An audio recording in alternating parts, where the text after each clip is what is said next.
What is Zion? I don't understand. What is in Zionism? What's the Zion in Zionism? Is that from the movie The Matrix? We're not talking the Torah tonight. I'm just asking a question because, what is the Zionism, with regards to a candidate? It's just a question I'm asking. You know what it is. You know what it is. Anyways, is that like a Jewish Israel or a majority Jewish Israel? Is that what it really means? Because it's it's a little spiritual. It's in the books. I'm just saying it's sacred writing. Yeah, it's text. It's at the shores of Babylon. It's a Jewish Zion. It's a Jewish state. That's what it is. That's what it means. A Jewish state. But what does a Canadian politician have to do with the Jewish state? Nothing. It's all just it's rhetoric. Edmund, stop being a douche and go with the timeline.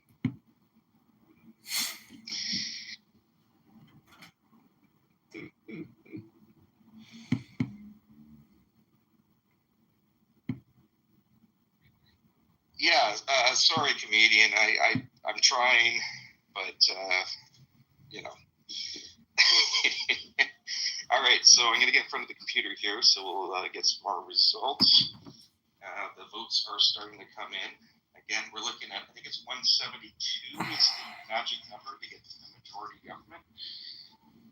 Your thoughts, I think these are very well thought out ideas. So I think own it. So, and that's I think you were talking more about the moral. Let's just trade back. I think the focus of the conversation is more on civilization.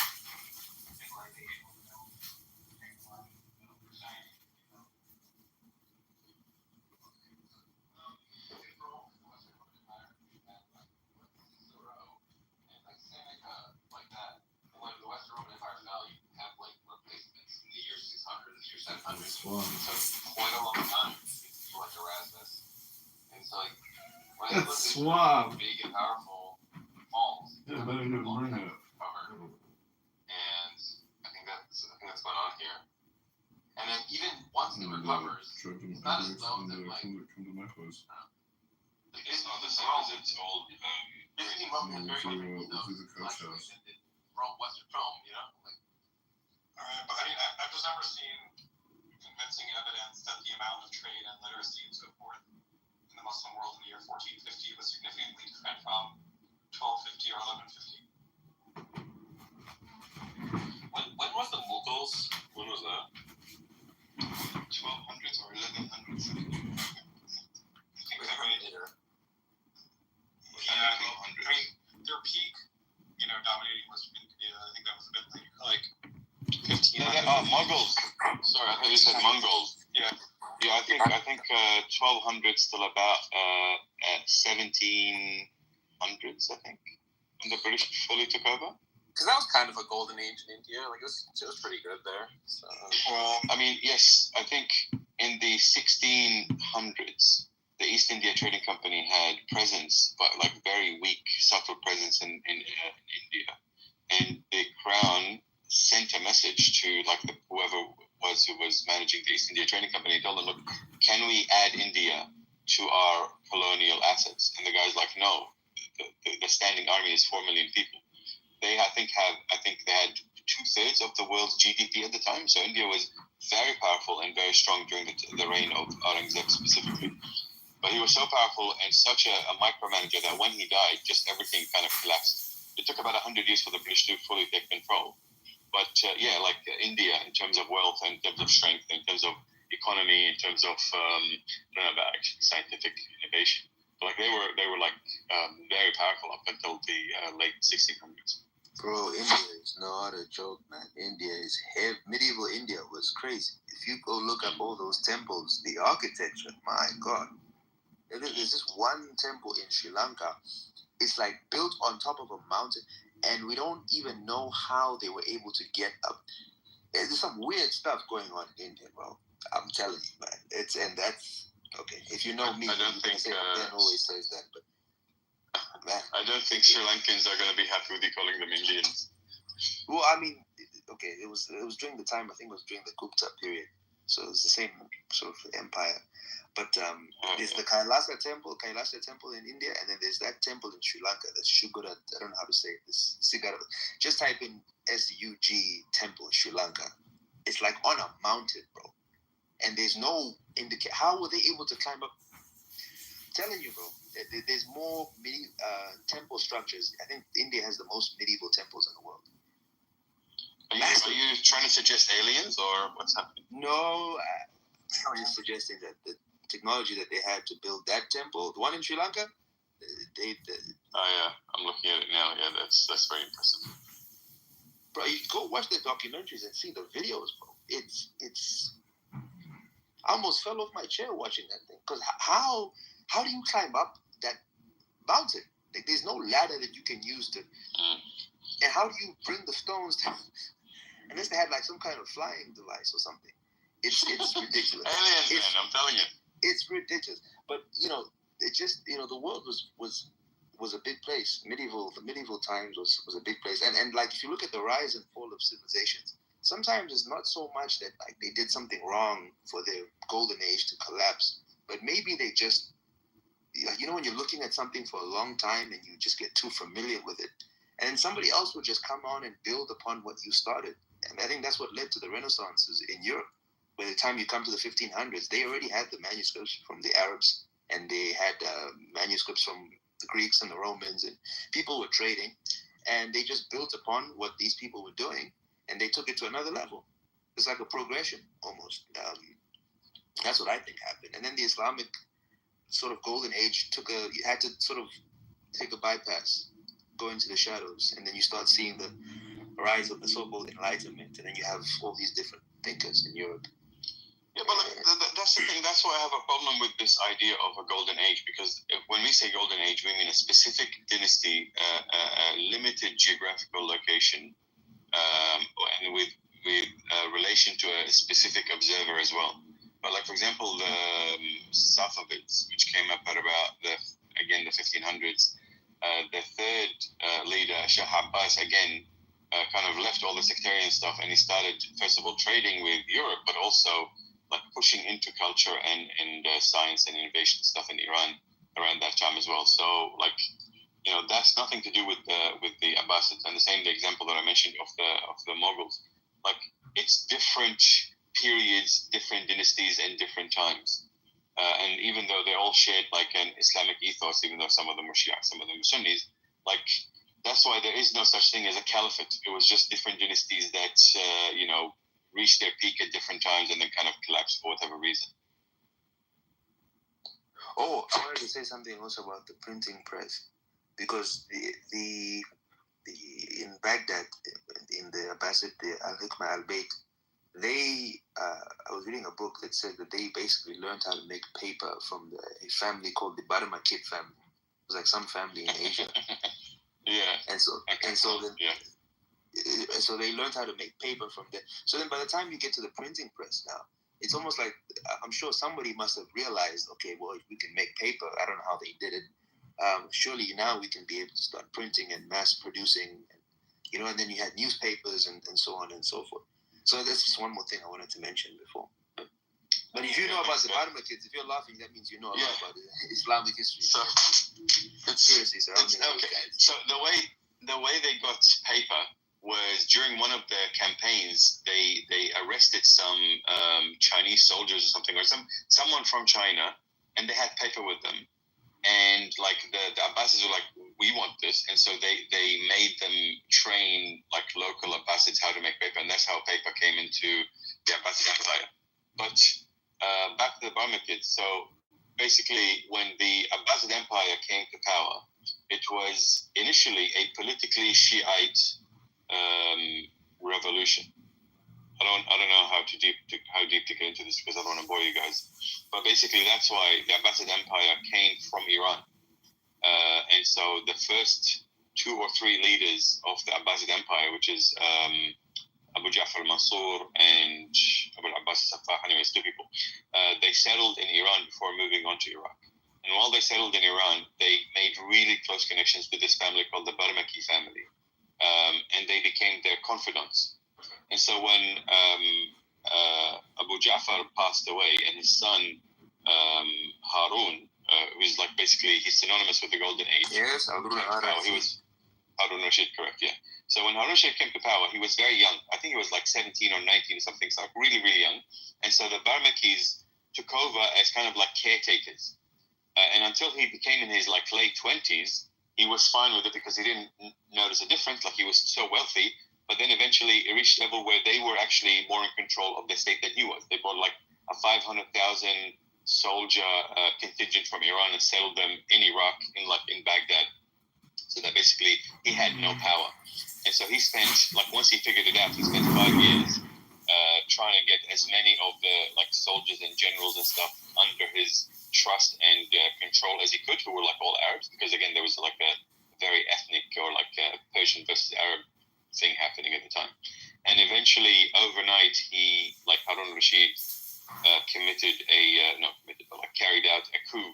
Even though he was in charge, he carried out a coup against all the Barmakis. He killed them all. He had them cut up into beheaded and stuff, and stuck on the streets. The Risafa Bridge, which is one of the major bridges in Iraq, to kind of affirm his rule and to tell people like the Barmaki reign is over and it's in my hand now. So that's why when he said Barmaki, they're like, oh yeah, I know that stuff. Yeah. It's such a fucking trick, man. Like everything you read a little bit of it, and it just like completely opens a new world. Yeah, and then you get to Caliph Mahmoud, who was his son. It's this. So, like, when you look at the transition of these empires, you also see a lot of infighting. There's a lot of things that contribute to 100%. the rise and fall of golden ages. And then you add in the Crusades with the Europeans and the wars that were going on between the Franks and the Saracens and the so-called blackamoors, and then you had the Ummah. Like, all these different things were going on at that time period. So, I'm just adding on to what you were saying, but it's very interesting. Yeah, incredibly. Like even Ma'mun, for example, Al-Ma'mun was his father's choice, though. And Harun Rashid, before he died, he wanted Al-Ma'mun to be in power. She wanted Al-Amin to be in power. But the other son, Al-Ma'mun, his mom was very keen on him coming into power. And because he was half Persian, eventually he became the one who was the Khalifa. And so that led to a whole list of clusterfucks, which again, it may be beyond the scope of this room. But yeah, definitely. All of these things, I guess, coming together, like the ethnic element, the sectarian element, the political element, the geographic element, all of these things come together, and then just incredible things happen. So it becomes difficult to say with any certainty that the majority reason for this decline or for this increase or for this whatever is that factor, because there's always so many factors at play.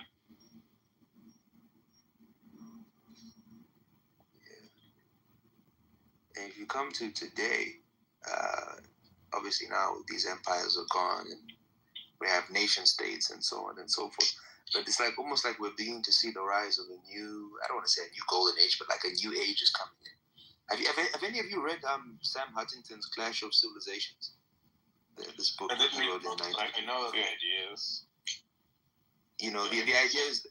The idea is that the world is moving into a polarized time where little nation states are going to become almost irrelevant, and it's going to be about building civilizational blocks. And he wrote this book in the 1990s. He predicted a lot of the things that are happening right now, like the wars in the Middle East and so on and so forth, the rise of the Islamic population, the decline of the European birth rates and stuff like that. A very controversial book he wrote in the 1990s. And what he was saying is that basically you have Western civilization, and then you've got the so-called Islamic civilization, and then you've got the Eastern communist sort of civilizations. Like all these different civilizational blocks are emerging on the planet Earth, and that's it's a sign of advancement, that we're no longer in these little tribal ethno states, but now we're building empires based on civilizational, and civilizations are usually based on principles, right? So what's Western civilization built on? You guys can tell me. Certain values, right? Certain heritage, there's certain traditions. I don't know. I don't subscribe to books written in the 90s as blueprints for what's happening at the moment. I don't know what's happening at the moment. It's so violent and so unlike everything we've seen in the last 100 years. I can't claim to know what's going to happen. That book was very accurate, my friend. I'm telling you, it's happening right now.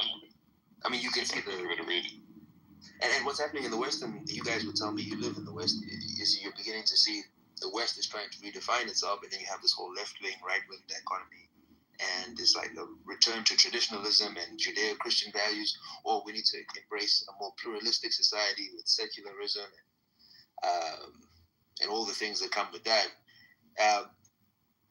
So like the geopolitical landscape is a civilization. It's a civilizational discourse. Like you can see now people warming up to Russia and China because of certain things in the media, and people warming up to communism and socialism. But it's really more of a civilization. This is a civilizational conversation. And then now you've got the whole Islamic thing. You've got people like Andrew Tate converting to Islam, and Islam has become very popular. Andrew Tate is a grifter. Yeah, he is. But a grifter. Like regardless of what he is, he's very influential, right? Especially among young people. It's politics. It's geopolitics. Maybe he was paid to convert to Islam. I don't know. Yeah, he's definitely paid to become Muslim. Like, I don't think anyone paid him. I think he just saw a lot of opportunity in, easy to influence young brown men. And he's like, okay, but if I'm Muslim, I'll just get a lot of people to join my Tate University, or whatever the fuck it's called. But like, look, I don't think Islam is currently a civilizational force. Like, I think there's always a potential, and it's like, as a deconstructionist Islamist, I definitely think it has a role. But currently, I don't think it has anything. Like most countries now, like whether it's, for example, Iran is under, Russian or let's say like Russian circle of influence, and like the Gulf countries and Iraq and stuff are under this like American Zionist, not Iraq, is it? But like the Gulf, for example, and Egypt and Tunisia and Morocco are under the American/Zionist circle of influence. So a lot of these leaders are not really Muslim leaders. They're just like paid, criminals for these forces. And there is no wave, there is no movement. Like really the most promising, you could say, movement was the Muslim Brotherhood, but that's getting shut down and banned in most countries now. So like that's really impacted how Muslims think of themselves as a civilizational force, because there's no one to carry it. The principles are all like impractical or outdated, or kind of very heavily influenced by 1950s, 1960s left-right discourse.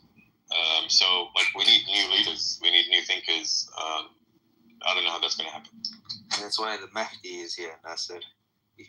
Mahdi, yeah, I subscribe to eschatological theories. So yeah.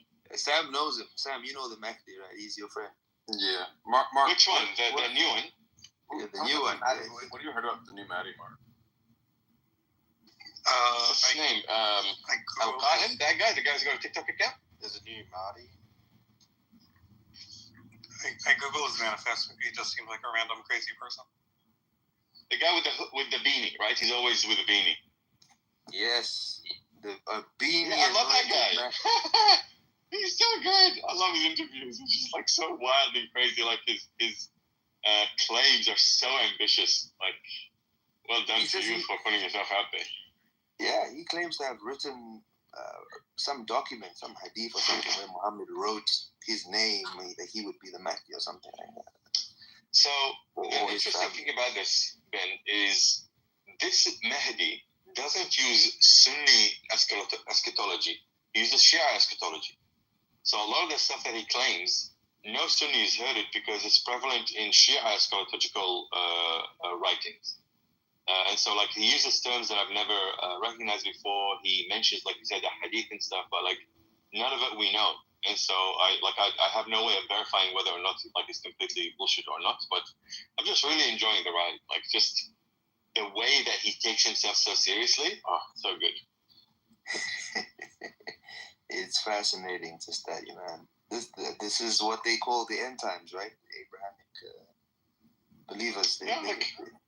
This is what you guys believe, right? I think the end times, like I said, 100% fascinating. But like the end times is an eschatological theory that there are signs for how the world ends, and when you see these signs, it means the world is ending soon. But like these signs have been coming up since the death of the Prophet. right? So one of the first signs is when the prophet dies, then the end times will come. So I think like the world will end when it ends. I don't think we have any signal or anything that we can tell this is going to happen. Okay, guys. So I think we should hear the words of the Mahdi himself. Is that every time one of the messengers were sent, the people belied him, mocked him, and rejected him. Jeremiah the prophet said, I am ridiculed all day long. Everyone mocks me. The scholars of religion, the Pharisees and rabbis, the preachers and priests were the greatest enemies of the messengers of God. As Jesus ﷺ said, but woe to you, scribes and Pharisees, hypocrites, for you shut the kingdom of heaven in people's faces. For you neither enter yourselves nor allow those who would enter to go in. And when the Arabs mocked Muhammad sallallahu alayhi wa alihi wa sallam, Allah subhanahu wa ta'ala said, never comes a messenger to them, but they ridicule him. And not. Alright, well, they're all wearing black beanies, all the men. Apparently that's their thing, is black beanies. He seems to be taking himself really seriously. His YouTube channel is called The Mahdi Has Appeared, is his YouTube channel. Which I'm going to subscribe to. Yeah. Look, if you're in that world, I do think that you should listen to him. He's got very interesting exegesis of scripture, and he's got very interesting stories from Shia tradition. And I mean, he's just like another imam or preacher, if you ask me. That's just how I see him. He's very calm in the way he sits down, and very calculated in the way he explains himself, and so on and so forth. But if you're outside, like for me, I'm not in that thing anymore. I'm not really in the Abrahamic faith anymore. I'm just watching, and I'm like, okay, well, let's see who's back. Because this to me, this is all political. Like at the end of the day, the Mahdi, the Messiah, these are all political figures who are supposed to come in and usher in some kind of golden age, and people are supposed to rule over us from Jerusalem or wherever they're from. It's politics. So who's financing him? If he succeeds, let's say somehow he was able to get the whole world to believe on him, or most of the world to believe in him, right? In the Abrahamic faith. What's going to happen? People are going to start following him, and they're going to build a new temple, and they're going to destroy the Kaaba, and all these prophecies are going to be fulfilled. And then the golden age comes in, and all of a sudden now we've got 0-point energy, and we've got flying cars, and he's developing his own electric cars. And I won't be surprised if these are the kind of things that he attempts to do. Because at the end of the day, this is politics to me. That's all this is. He's a mouthpiece. Can I play the real Mahdi? Yeah, sure. I am Paul Muad'Dib Atreides, Duke of Arrakis.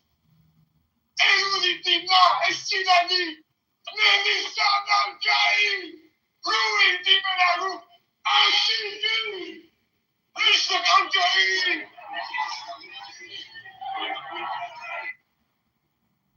Nice. Great move. None of you can stand before me. You cannot speak. You have to kill me. It's the only way. I'm pointing the way.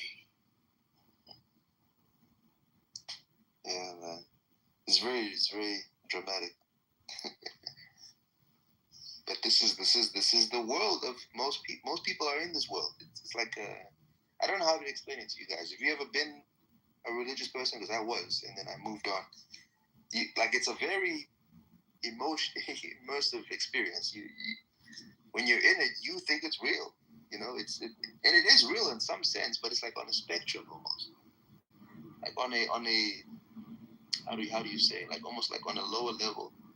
To them, this is how they see the world. They see Mahdis and Messiahs, and gods and spirits. But then when you start maturing, you start seeing what it really is, and you start seeing the politics, and you start seeing it's about leadership. It's about changing the world. It's about building a better world, golden age. It's about perfecting the human being, right? If you study Judaism and they speak about Adam Kadmon, man perfected. It's about perfect and tikkun olam and all these things. You ever studied these concepts before, Sam? rectifying the world and making the world a better place. No. I thought you were Jewish, bruh. I'm an atheist, bro, which is the most Jewish thing to do in the world. Anyway, these are just concepts at the end of the day. Just concepts. But that movie was dope, man. The Dune movies, heavy. I enjoyed them. Both movies. They're literally amazing. Frank Herbert is very influenced by Islam, and you can tell. But it's like not in a. You mean the Mahdi and the Jihad? You mean that? If you read the books, it's just like everywhere. So, Ben, I know that you're being accused of Afrocentrism and stuff. What's some stuff that makes people accuse you of that you believe? Not me. I tend to be very historically sound in the information I present. But usually, if you say things like, the Egyptians were black people, and you don't explain which group of black people, because not all black people were Egyptians, and my people were Egyptians. I don't think that Egyptians were Bantous. But if when you say things like that, then people accuse you of being Afrocentric. Or if you say, I think if you say, like, you think if you pulled a person who lived like anywhere in the Middle East or Africa in that time period, that like do you think that people today would consider them all? Maybe by American standards, I suppose. I mean, if Beyonce is considered black, where I'm from, people would think she's mixed race the way she looks. I think that the people of most of the pharaohs looked like North Africans today. They look like Copts. They look like vaguely northern African. That's what I think the Egyptians look like. Now, there probably were some kingdoms. Like, for example, the Nubians, I think, took over Egypt for some time. So there was literally some kingdoms where there were black people ruling Egypt. But I think the majority was just North African-looking people. I think even in like Old Kingdom, they like traded Nubia. There was a lot of like, I don't know. There's probably a lot of like mixing, basically. Well, they said they came from the south. The king, his name was Menes. Namar, the Egyptians called him Namar, the Greeks called him Menes. He came from a place called Tinis. And Tinis, if you go look at Manetho says that it was in the south.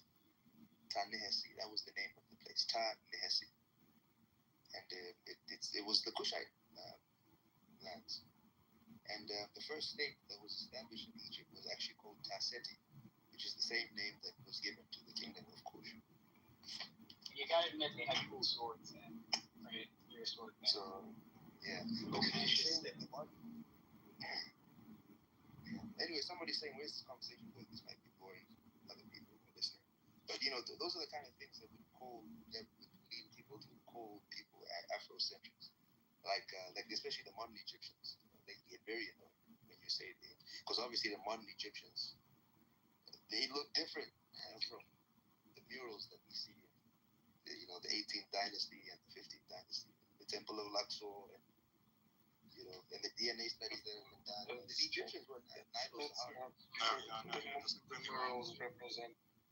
The morals represent the ancient Egyptians as kind of brownish, not black, and they have like morals where they present black people, obviously different from their kind of main representation of themselves. They also do things like sometimes they'll paint men and women in slightly different colors. It's not because men and women actually have different skin tones, but the DNA evidence is pretty dispositive. And in fact, the further back you go in time, in terms of ancient DNA sequence, the lower the contribution of sub-Saharan, detectable sub-Saharan African ancestry. I'm sure they had a small amount back then, but it was like a very small minority. Yeah, I do doubt the way that the paintings show people's skin colors quite a bit, because like we know there's so much variation in art in terms of like how them correctly. Like the skin color that they show is basically the same as the Arabs today. Like they're all this like Semito-Hamitic like group or whatever. Oh, but it's not just the skin color. You can see the hair. Can you see my profile picture right now? This is Amenhotep III. It's clearly an afro. It's like, bro, there's so much evidence that those people were black Africans. That was like a headpiece. It's a fragmented painting. I mean, I can get you others. Yeah, but doesn't that look more like a headpiece to you? You know what? Do me a favor, Suri. Just go on the internet and type in Amos the First. He's the founder of the 18 Banks. AHMOSE the First. Like, you don't need to have a. I can show you the genetic studies as well. They tested the PTR, whatever that means, PTR of the people. They tested the haplogroups. They tested the mummies. They even found 1,000 mummies at Adaima necropolis, and those the dental morphology of those mummies matched tribes in East Africa, so-called sub-Saharan. I mean, I googled it, so like almost everything I'm seeing has a headpiece. I mean, the look at it. haplogroup. It is clearly that's a black African man. That's not even something you need to think twice about. I'm not even against you saying that. Yeah, like The haplogroups don't match modern day Egyptians at all, and as I said before, the further back you go, the less they resemble them. And I mean, the somatic DNA, while more telling, it's rarer. But I mean, what somatic DNA we have from ancient bodies from 3,000 to 5,000 years ago, like, just is very obviously completely different from any sub-Saharan African population, and is, as we would predict, very similar to ancient Levantine populations, because they are, after all, right next to And when the the study that murals that compare ethnic groups, like they have murals that are, the paint is still extant, where they're like, okay, let's represent, like the Mediterraneans here, let's represent like the Nubians here, and let's represent us there. And it's like 3 different skin colors on the mural. Like the Nubians are dark, like the Egyptians are presented in kind of brownish, and the Mediterraneans, like Greeks or whomever they were painting, or some proto-Greeks, are presented as lighter skinned. It's like, okay, like. Yeah, but the point is that, like, we see all kinds of examples of artwork like that, where the skin colors are like, the differences are like exaggerated. Like, I don't know. I just don't know how much you can trust them like that. Like, Mark, were those Levantine? No, Mark, the study that you're speaking Well, about. definitely not. Are you sure? Wait, how do we know? because we have very complete, essentially, samples of somatic DNA, and it really, really closely, the populations that it most closely resembles, and is in fact almost indistinguishable from, would be modern day Samaritan peoples, who are, olive skinned, I guess, but obviously not black. Yeah, the Levantine. Could they have formed? They were not black. They were not black. Except for maybe if you want to talk about the Natufians, there is some debate about who they were, because they have. Go far enough back, they were. Yeah, sure. If you start going into like prehistory and stuff like that, that's when you start to like Natufians and other things. But the study that Mark is speaking to, and I think that he's also referencing, is the study that was done in 2017, where they tried to say that the modern Egyptians have actually gained sub-Saharan African ancestry compared to the ancient Egyptians. Yeah, that's the one you're referencing. And that study has been so routinely attacked by so many scholars. There's Christopher Earhart, even Zahi Hawass has tried to push back against that study alone. Because what they did is they tested 155 mummies. But of those 155 mummies, only 4 of them were used as evidence to support those claims. And all 4 of them, I think only 3 of them were from, 3 of them were from Ptolemaic times, when Greeks and Romans were living in Egypt. And then 1 of them was from the pre-Ptolemaic period. So you can go look up the study, the 2017. It was the Fayum study. And Fayum was a Greek study. Like, this is the thing about. Sorry, Mark, I don't want to interrupt you. This argument. We can go, for 10, 15 minutes. I don't want to sound like I'm being combative. It's just there's a lot of information that people need to understand talking about who the ancient Egyptians were. So yeah, go ahead, Mark. I don't know if we're talking about the same study. This one appears to be from 2018, which is close but not quite 2017. They're definitely using more than just, they're definitely testing more than 3 or 4 samples. I mean, I think it's something like 70. I'll have to open it up and look. Place the link in the chat. Is it the one from Fayum? I'm Googling Fayoum. I'm not seeing it appear, but maybe it just doesn't appear in the proper text of the study. Anyway, hold on, give me a second. I'll find it on my phone. Because many studies, there's another study that was done on the limb proportions of the ancient Egyptians. And I'm literally quoting what the study says here. It says that such proportions are termed super negroid. That's the term that they use to describe these limb proportions. They match the people in Sudan, South Sudan, and Sudan today. And then you have the clickology test, and they tested the hair sample.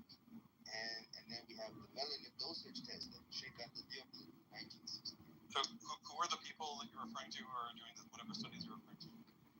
So the first one I mentioned here, it's called Pre-Dynastic Egyptian Stature and Physical Proportions. I'm putting the name of it in the chat now. And I just read the abstract. So this is from 1986. I mean, it's probably going to be extremely out of date given the leaps and bounds in archaeogenetics that we've been able to, make in the last 20 years. I don't think this one is from 1986. It says the ones from Robbins and Shute. Yes, Robbins, Shute, Christ College, Cambridge, England. Yeah. Yeah, that's 1986. Okay. So do you think they made a mistake or something, or were those? I mean, I just don't think that like this kind of physical anthropology is remotely as reliable a guide to ancestry as genetics / archaeogenetics. Like they're measuring, the relative length of someone's, thigh bone or whatever. It's going to tell you a lot less than what their DNA says. Yeah, I know. So that's why I said there's a lot of data. So we can look at the DNA and what we've been able. I can also show you some DNA studies as well. Specifically, you notice I'm focusing on the 18th dynasty because that's the one that seems to have a lot of what they call Nilo-Saharan and Afro-Asiatic DNA. Not Bantu. Say Bantu or Nilotic, Nilo-Saharan. Let me see. I'm just looking at the one you just sent now. 4,000-year-old Egyptian mummy head.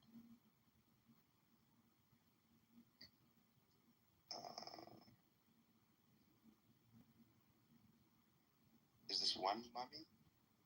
I've never seen. I'm trying to find the one I was thinking of. I don't know about this one actually. The one I was thinking of used definitely at least 70 samples.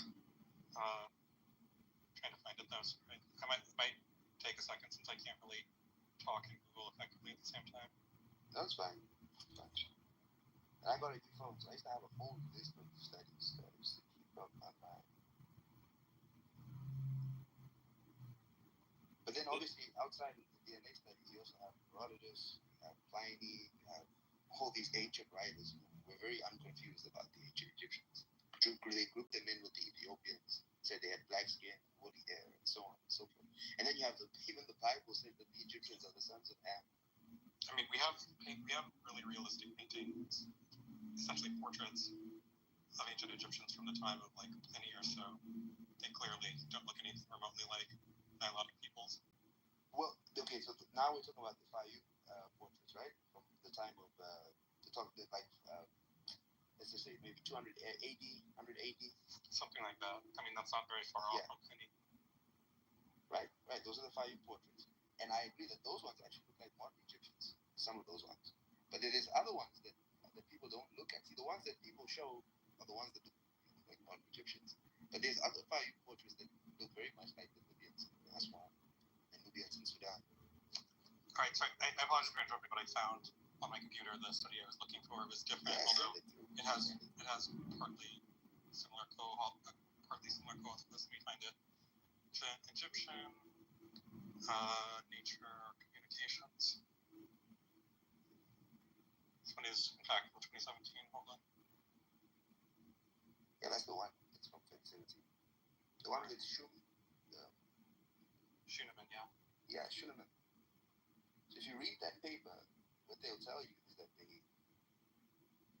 they looked at 155 samples and they selected like 70 something of them, and then of all of those samples, only 4 of them were useful for examination.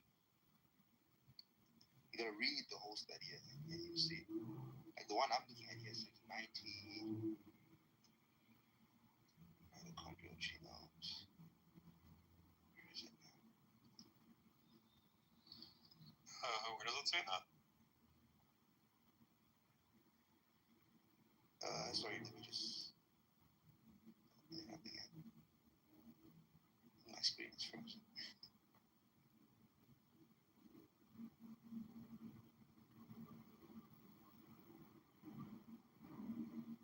Okay, so it says here we present 90 mitochondrial genomes as well as genome-wide data sets from the individuals obtained from Egyptian mummies. The samples recovered Middle Egyptian span around 1,300 years of ancient Egyptian history.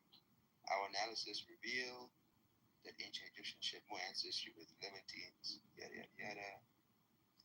It may be the case that only 4 samples were useful for autosomal DNA, but not for mitochondrial DNA.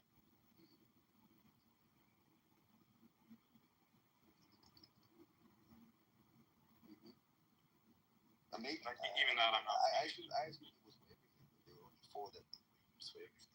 No, Which it's is why there because was so much uproar about unfortunately the mummification process, while good for preserving bodies in some respects, tends to destroy the parts of the body that we usually harvest autosomal DNA from, or at least archaeogeneticists do. So it's really, really hard and uncommon to be able to get autosomal samples from ancient mummies, although we can still get mitochondrial samples.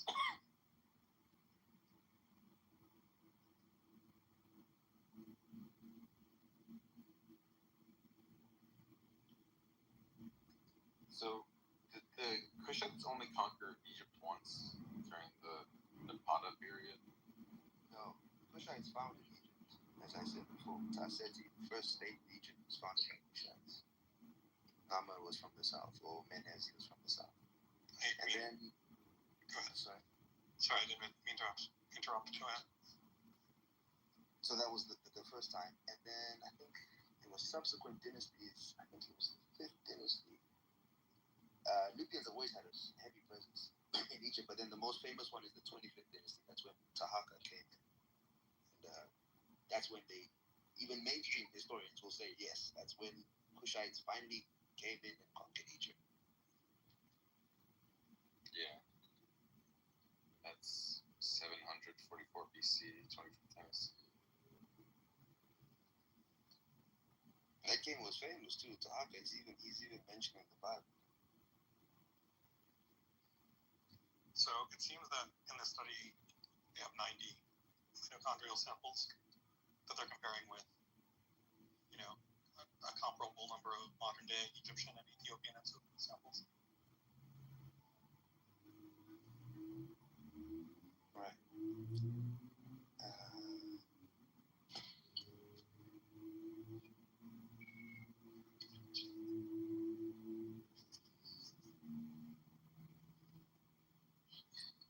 So we know that, given that the 25th dynasty was black people, they were pharaohs for at least around 100 years or so. That's a good point. Yeah, we know the 25th dynasty was but that's not even the point of contention. Most people acknowledge that. But the SDRs that were done, these I used to have so many of these studies. I couldn't before.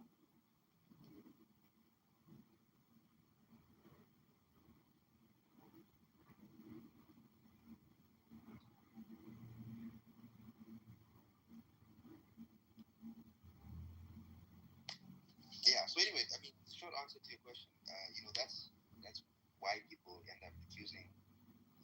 Maybe not me. I don't think I've been accused of being Afrocentric because I'm not an Afrocentric. I don't even think life started in Africa. I'm a little bit far out there. But, where'd you go for this? India. India? But yeah.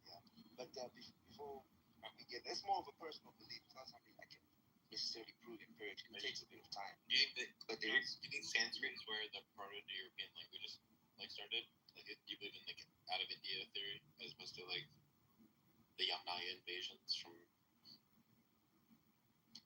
Yeah, I haven't studied that particular theory in depth, but obviously Sanskrit is connected to many European languages, Indo-European language. But I do think that there was obviously an Aryan, what they call an Aryan migration. Now they used to call it an Aryan invasion. There was obviously migrations of people from the Caucasus and other parts of Europe came into India. So they exchanged, or maybe they started in India before they were in Europe. I don't know, but there's a DNA. There are studies that were done on mice, and they did find that the oldest. There's a particular mouse that's found in agriculture. There's a mouse because mice are very fragile creatures. They can't really survive in the wild, right? So when you see that kind of mouse, you know that there's agriculture. And they did some DNA sequencing of this particular mouse, and they found that the oldest mouse was found in India, and it goes back like 500,000 years, which means that agriculture had to have started in India based on the study. That's one argument that I'm still researching. Go ahead, Mark. Well, not that I need to scold you or anything.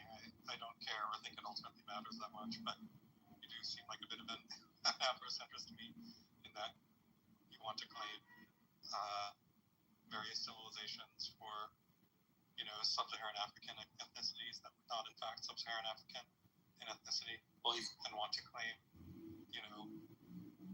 arguably want to claim civilizational achievements for that group more than the historical records might necessarily justify. Well, he's only trying to claim like the earliest pharaohs of Egypt. He's not How? I said it might be more Egyptians. I said that the ancient Egyptians were a Nilo-Saharan culture. Well, which is linguistically proven already. Okay, well, Afrocentrism doesn't mean Bantu centrism. I mean, the Bantus are not the only sub-Saharan African. Right. But hold on, but Mark, who is he claiming besides the early Egyptians? Is he claiming? He's not claiming Indians or African. Yeah, I didn't say Indians were African. Well, I didn't accuse him of. I mean, there aren't that many Afrocentrists who want to lay claim to India, as far as I'm aware. It would be a fun one. Well, I mean, believe me, they are African scholars who try to do that. I mean, just like various African civilizations or societies having like advanced knowledge that was later forgotten or maybe even stamped out, like the scholars of Timbuktu having access to like advanced mathematics, as you just said. I remember in a previous room, he from a long time ago, it's been a long time since I've seen, and again, I don't mean to be wagging my finger, I don't think, dislike you or anything, and I'm not trying to make fun of you, but like, I think you have beliefs about like, that one tribe, the Dogon, having advanced like astronomical knowledge that couldn't be accounted for through ordinary means, that sort of thing. Aliens. Not aliens, but wasn't there something weird with the Dogon tribe? Yeah, there was a book called The Pale Fox of Anthropologists, and they said that Dogon had knowledge about Sirius A and B, which is something that we hadn't discovered until the recent 20th century. So that was the only. I think that was the point I was trying to make then. I wasn't as well read as I am now, so nowadays I'm a little bit more calmed down. That was months, maybe almost 6-7 months ago, I think. That was the last time I brought that up. But yeah, I do think the ancient Egyptians were definitely a Black African culture. I'll debate anybody on that subject. See, Sam? Way too much data on that, bro. That's like that debate ended with Sheikh Anta Diop and the UNESCO when they invited Theophile Big and Sheikh Anta Diop to the UNESCO conference. That debate ended in the 70s. All the data, like this fresco from a tomb in the 11th dynasty that I linked, clearly shows that the Nubian vibe of the pharaoh is dark skinned and that the Egyptians are only brown skinned. The difference is huge in their own presentation. Based on the 11th dynasty? I don't understand what he's saying. He's saying that some 11th dynasty king had a Nubian wife, and they depict the Nubian wife as being very dark skinned compared to the Egyptian. Have you seen the one of the founders of the 11th dynasty, Mentuhotep II? He's darker skinned than most Nubians. Like, not all Nubians are dark skinned, and not all Egyptians are light skinned. Like, people come in different shades. There's this obsession with trying to, because you see, the thing is, if Egypt was black, then that means that a lot of what we've been told about. No one is obsessed with. Why, I don't know why you interrupted me. I didn't interrupt it, but I'm just making a point that there's this. It is an obsession on both sides. There's like black people want to see that Egypt is black, and non-black people really like Egypt to not be black, because there's this idea that Egypt was this great ancient civilization, and for the longest time it was not considered African. It was considered European, and then it was considered Middle Eastern. And now people are starting to actually say, no, it was most likely an African creation. That's what the Greeks said. And so, that go ahead. Yeah, none of that is true. Like, no one has some bad sentiment towards black people. They want to deprive their history of this great achievement of the Egyptians. Like the people who are have negative sentiments towards black people are yet the yokels who don't know what ancient Egypt even is. And the people who are out here, denying the Hotep revisionist pseudo history are not you're obsessed with downplaying black people's ancient achievements, but are at best what people like that, or I should say us, can be said to be obsessed with is mainstream historical facts and not letting people do historical revisionism easily and just denying mainstream history with some ridiculous obviously ethnically motivated theories. Well, go ahead. I basically think that what's it called? I have no issue with Egyptians being black if they're black. You telling me that the 25th dynasty was black? I'm like, oh, cool. 20th dynasty was black, nice. I have no interest in. Why would I care? I don't think I'm Egyptian. It's just not no skin off my back. You know what I mean?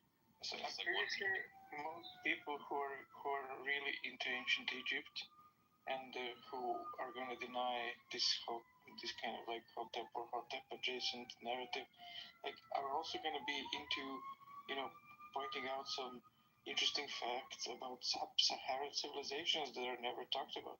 It's oh, did you know that there's actually various ancient kingdoms there?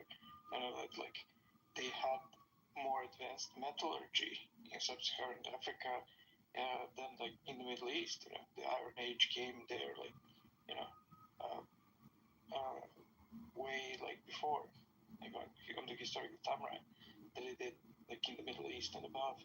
So there's various interesting facts about kingdoms and civilizations that everyone agrees are black, that people who like ancient Egypt are going to be also fascinated by and want to promote and want to see, be look, various interesting civilization stuff down there with black people in sub-Saharan Africa.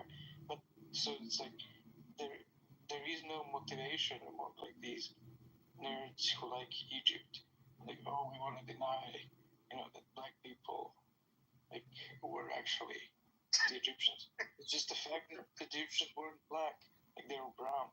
Sure, there was some Nubians there, several pharaohs, obviously some pharaoh wives, probably lots of civilians were Nubians. It was a neighboring kingdom, of course. There was mixing of people.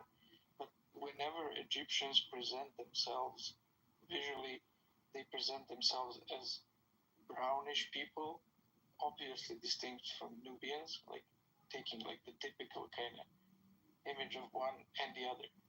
I say typical because, of course, what was said is true. Not all Egyptians were brownish. Some of them were of Nubian origin and were dark-skinned, and vice versa.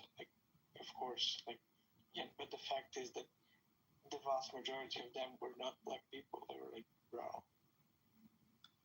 Why is this two questions? Why is this obsession with if the person is black skinned, they're Nubian? Why can't they just be Egypt? I'm asking you a question. I'm not arguing. I think it's very interesting that you would make that statement. So if somebody is black skinned, they're Nubian. Or they have Nubian admixture. There's no original Egyptian black population, right? Well, why do you say that? Is that just how how it is, or I'm just trying to understand. Where is the original like Egyptian black population? Like maybe in some prehistory, like pre dynastic Egypt. Like I don't know, but everything we know about the Egyptians, like from their depictions of themselves, they're brown people. They're like Afro-Asiatic, like the Berbers, like all the other like non-Egyptians in North Africa, like the Arabs, whatever.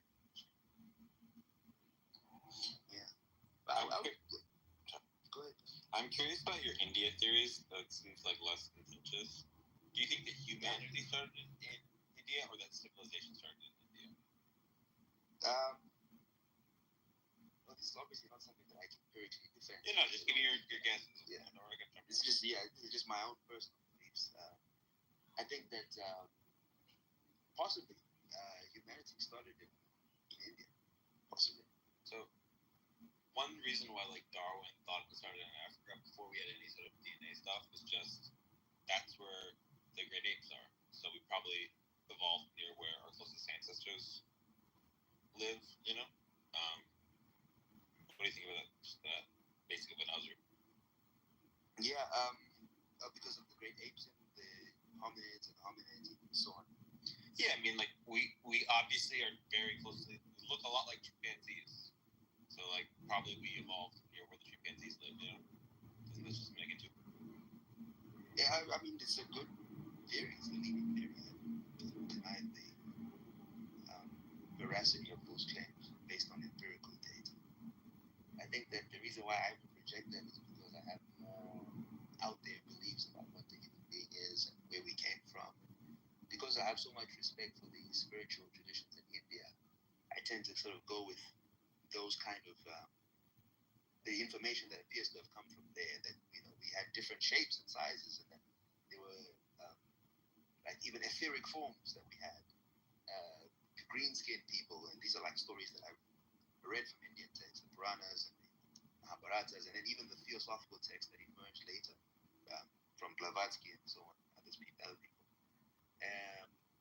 And then obviously like the I think India has a very old calendar system. Like they count, they've been doing this for at least 1,000 years that we can trace.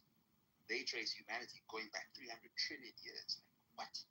And they call it a night of Brahma and so on. So like how do they where do they get these ideas from?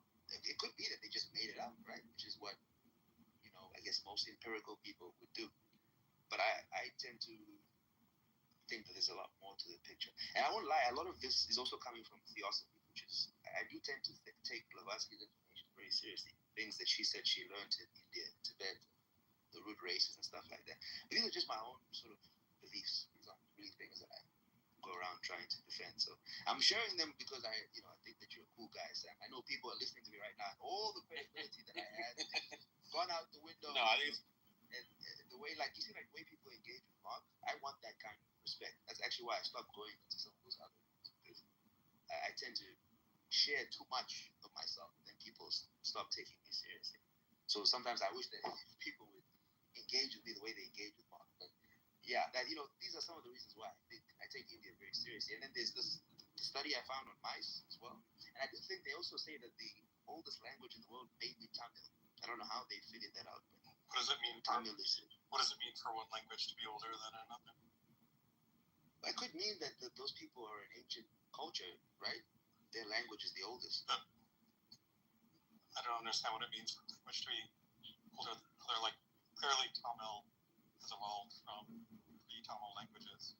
Are you saying that it sort of froze in time earlier than other contemporary languages? I mean, it's clearly not the first language that human beings ever spoke. Yeah, but you would think that it would be some African language, right? Theoretically, that some African language would be considered the oldest language, oldest existing language on the planet today. But for some reason, they look at Tamil and other languages from India.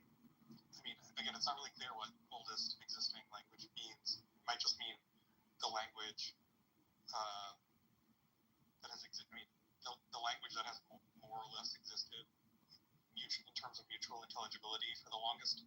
Like how far back can you go in time and still get speakers who can communicate with speakers. But even if that were top down, and if someone's skeptical that that's the case, that wouldn't tell us anything. It's like saying, Bob is the oldest human being, and he's 120 years old. But that's not going to tell us to say that the ethnic group that Bob came from is older than anyone else's ethnic group. Do linguists think there was a first language? Like, we have Proto-Indo-European. Is there like a proto, all the other languages where every language comes from? Is there yes, theoretically, yes, but we don't know exactly where. Like, do linguists think this is a thing that happened, or? I mean, well, purely theoretical. Like, there has not been any connection between like the language families that they've been managed to find like trying to tie down, for example, in the Europeans with the Afroasiatics. Like, they know that those two are families, but they haven't managed to like find a route connecting the families together. I mean, there are certain words that span the families, but they're usually linguists don't really want to claim that they show for language maybe they're connected to something else, like words like mama, for mother, and similar like kind of variations on that, because they want to say like, well, probably it has something to do with babies babbling, like, and not really like an ancient language. Historical linguistics doesn't really work past the 6,000 to 10,000 year mark, if it works even then. But like, I think the oldest sort of language that we can sort of indirectly infer the existence of, I guess, would be Proto-Afroasiatic, maybe 8,000 to 10,000 years old, but that number is extremely speculative. And we definitely can't go back like 50 to 100,000 years. And of course, I'm sure human languages are at least 50 to 100,000 years old, if not like 200 to 500,000 years. But aren't there like population bottlenecks that are like really extreme that happen in history? Like, if you take seriously like some sort of saltationist view of human evolution that some modern philosophers and scientists take, like that there was just a few, or some people like Chomsky would say maybe even one mutation in our brain that produced like the behaviorally modern human from the anatomically modern human. That would mean that like Homo sapiens, as we know it, as we are, starting with one person, and like descended from that who first had the mutation, and that their descendants carried the mutation, and we have like behaviorally modern humans from there. So like those populations would need to communicate somehow, I guess. They would have some. That would be the proto-language, however they communicated with each other. So, okay, 74,000 years ago, there's the Toba catastrophe, where there's like from like 2,000 to 10,000 breeding individuals that survived.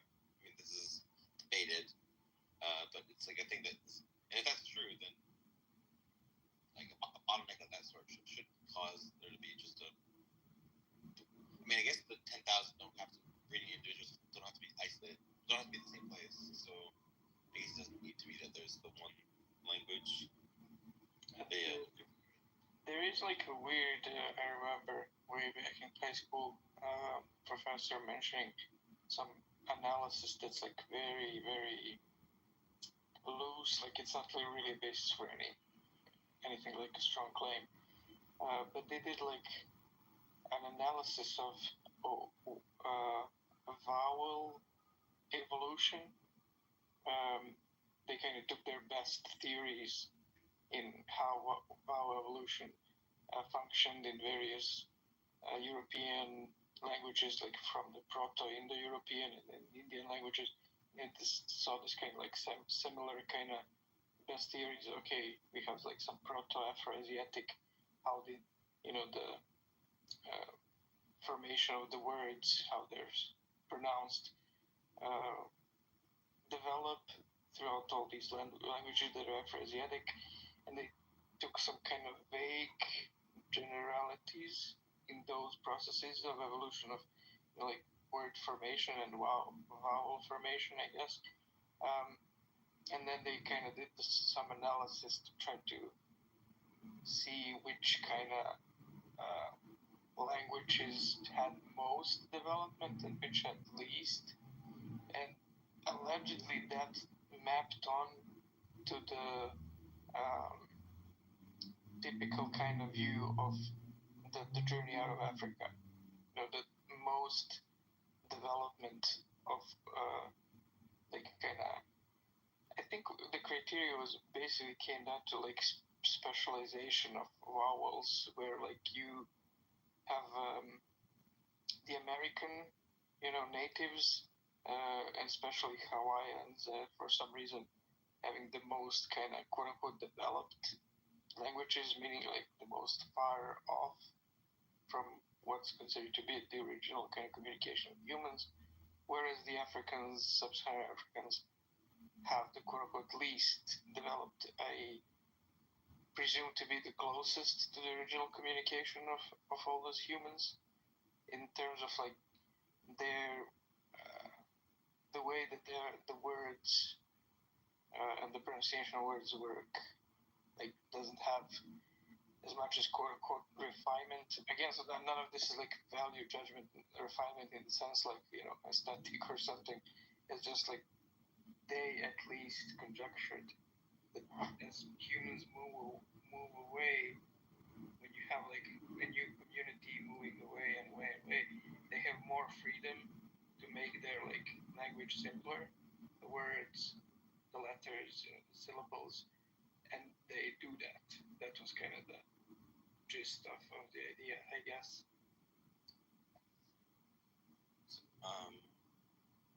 I wonder if the Neanderthals and Denisovans influenced us linguistically.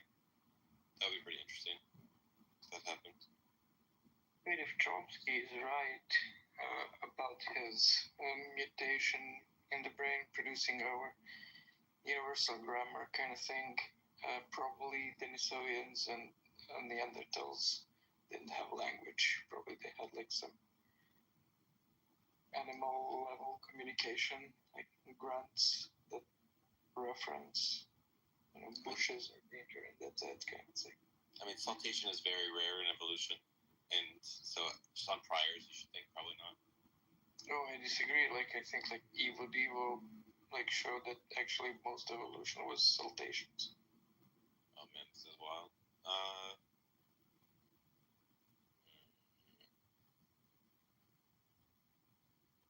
Yeah, I mean, I don't know. I mean, when we breed cattle for certain traits, do you agree that they're not like finding rare monsters? They're just taking small differences in cattle, like in size and horn shape and stuff like that, just slowly enhancing them. That's what we're doing with cattle when we breed them.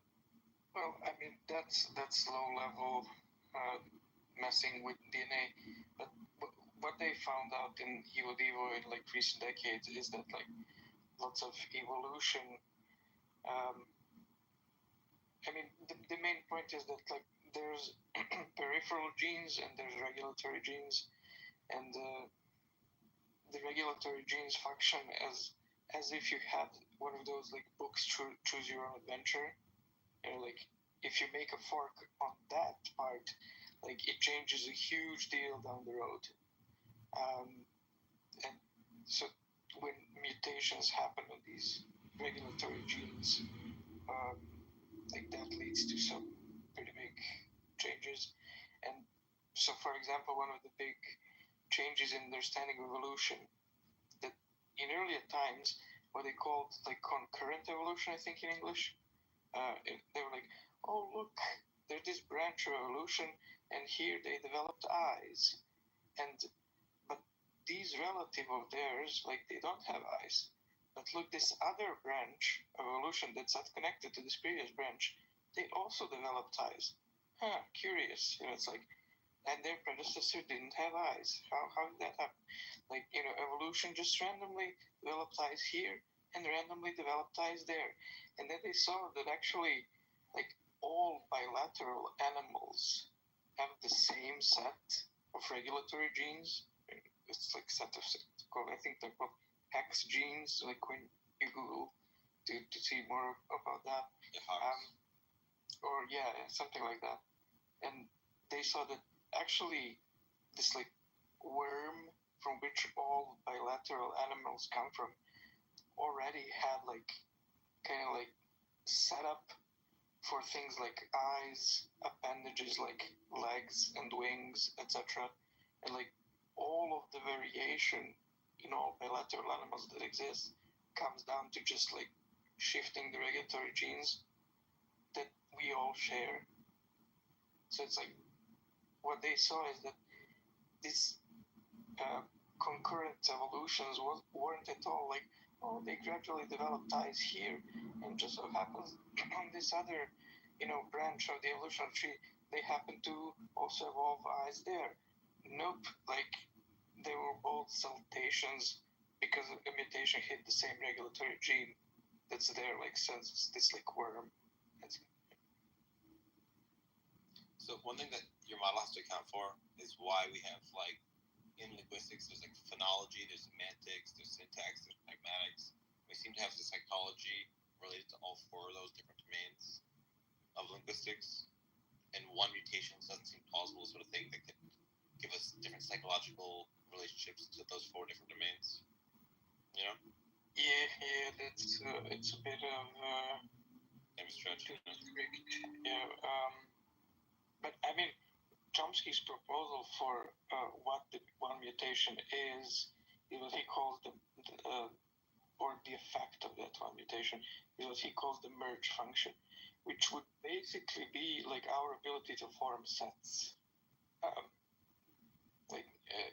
So like, it would work for semantics in the sense of like you can now coin terms. Like, oh, you have a basically like universal, a term cat. It's a set that includes all these things, things that you show, like examples of cat, but also things that you might abstract, like, shape and color, stuff like that. And the same function gives you this universal grammar kind of thing that Chomsky focused on working on and developing how it works. But he also expands. He says like, and it also gives you math. Like in the set, this set formation gives you like the concept of one, the concept of two, and then this goes recursively into infinity. You have the concept of infinite numbers now. You do mathematics, etc. So like for him, like this is like pretty big. Yeah. With the eyes thing, with the like planaria or whatever that has like the eyes, like same genes, it might be true that like the basic eye plan is common to all like chordates or whatever, but it's not as though that very basic animal with eyes had the kind of eyes we had.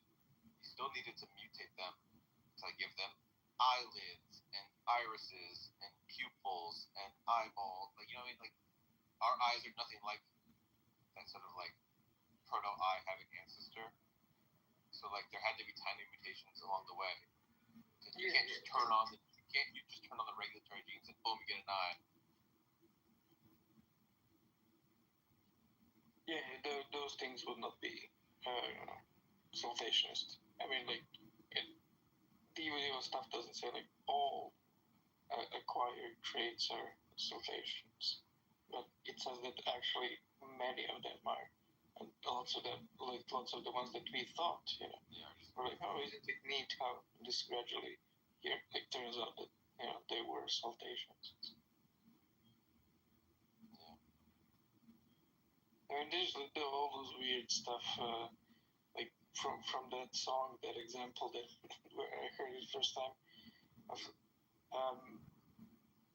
some sort of proteins that in the human fetus are responsible for developing the eyes. They interact with like various stem cells to like participate in formation of eyes and whatever, like during organogenesis and whatever is happening there. And you take those proteins of humans and you pump them into the rear end of a fruit fly fetus. The fruit fly fetus ends up having two sets of eyes, one on its head and one on its butt. And it's like, and of course it has like the fruit fly eyes, doesn't have the human eyes. But it's like weird that that works. Yeah, there's weird stuff like that. Another evidence for why language can't be a siltation event is that if you like knock out Warnaker's area or Broca's area, it just does different stuff to your language ability. And there's another thing that some people could just like lose the noun knowledge while keeping verb knowledge and stuff like that. So there seems to be like specific parts of the brain that like handle verbs versus nouns, like all sorts of stuff like that. Oh yeah, and one of the reasons why I like find Chomsky's view, I guess the elegant would be a big an appropriate term here actually. So he thinks that with this single mutation happened in the brain, or like in DNA that's responsible for rate development, the effect branched out through the brain in various neural structures. And, you know, obviously people were like, well, wait a second, like how can a single mutation on a simple thing have a branching effect, like in a pretty big structure, you know, biologically? And his analogy is to snowflakes forming. Is like it's obviously the case that there are certain natural laws that make things take very complex physical forms and branch out, even without any DNA to guide such, you know, a formation. Like when you zoom into snowflakes, like there's no DNA telling the snowflakes, oh, take this form, no, take that form. But due to just interaction of some basic like natural laws, they tend to form like these very complex structures that branch out and that like have all these different forms amongst each other. He says something similar, his view is, happened to neural structures in the brain. There was one mutation that produced this like merge function that happened to produce like this branching out effect of changing neural pathways that allowed, that like influenced several parts of the human brain and allowed us to have concept formation, grammar, mathematics, etc.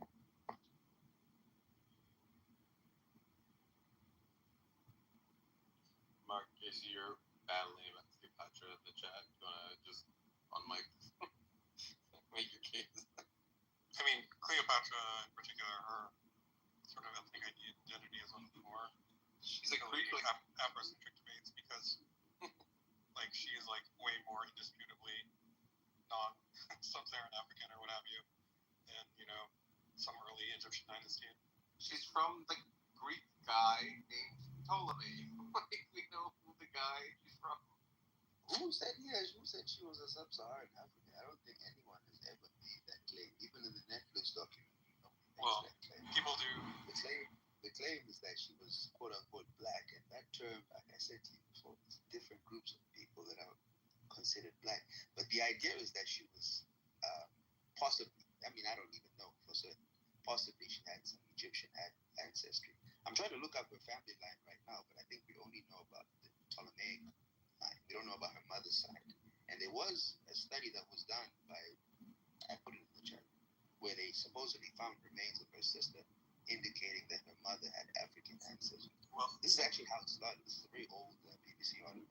It's from like well, so 10, 15 years ago.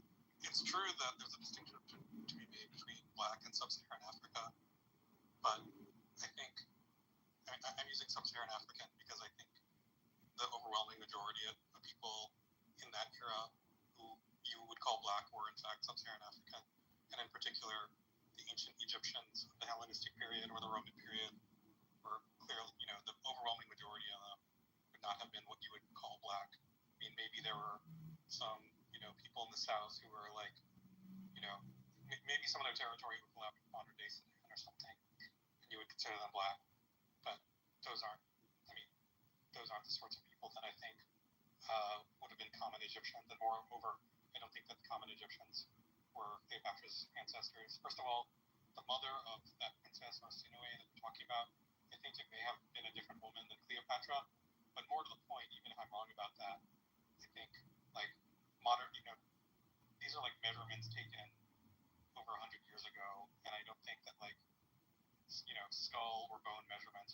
a super reliable way of gauging ethnic ancestry. And in fact, if you Google like a Wikipedia article for Cleopatra, they'll mention the specific person that you're naming as a source for the claim that Cleopatra's mother was Egyptian or black or something like that. Will say, these other scholars point out that this is not a reliable anthropological, gauge of biological ancestry. That how measuring could be a reliable way to gauge like personality traits and moral traits. Well, I'm yet to see anyone impress this study and try to debunk it, so I'll continue to research. Sure, I'll post to this. The thing I mentioned, hold on. Share it with me, man, because to be honest, I think she was definitely Macedonian, we know that, and possibly she had some ancestry. But now, we start going into the Macedonians. Were the Macedonians purely Caucasian? Were they Middle Eastern? Either way, I doubt they were black.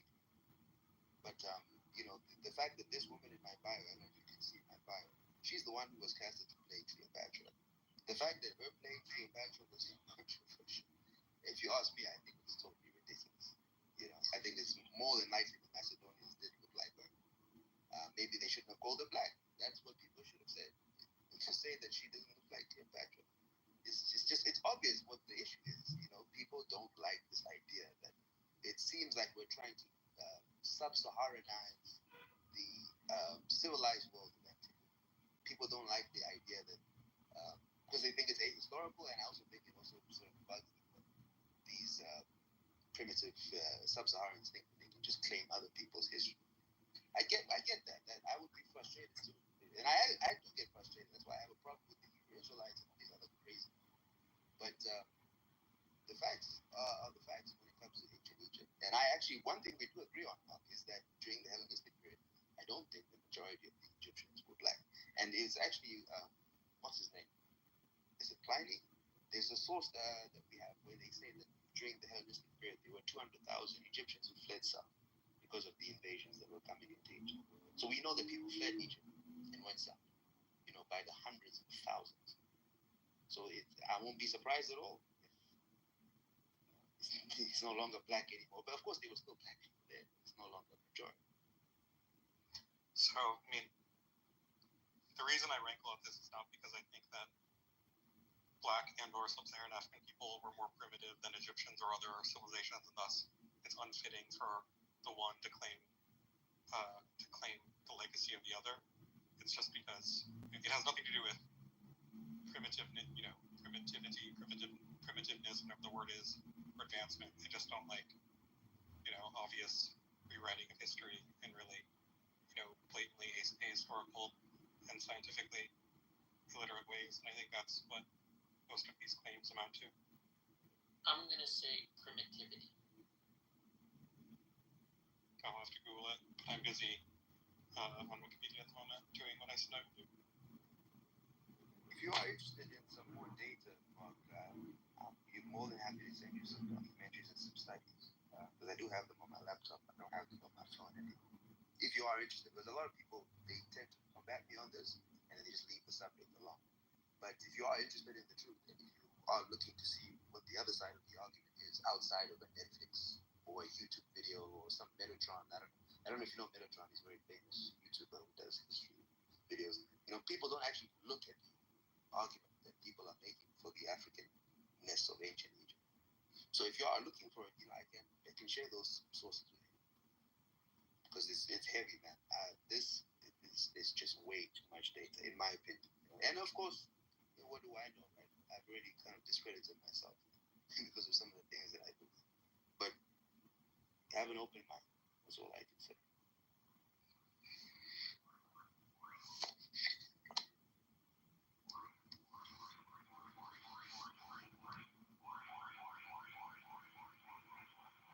Kind of golf at that phrase, like when people say have an open mind, because especially like in the era of Trump, where everybody seems to have come equipped with like their own facts, and we all wonder where they got those facts from, because it's not the same facts that we've got.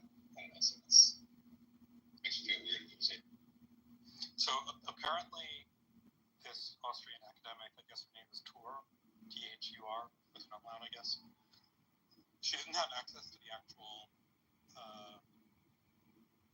have access to the actual skeletal sample that was apparently destroyed.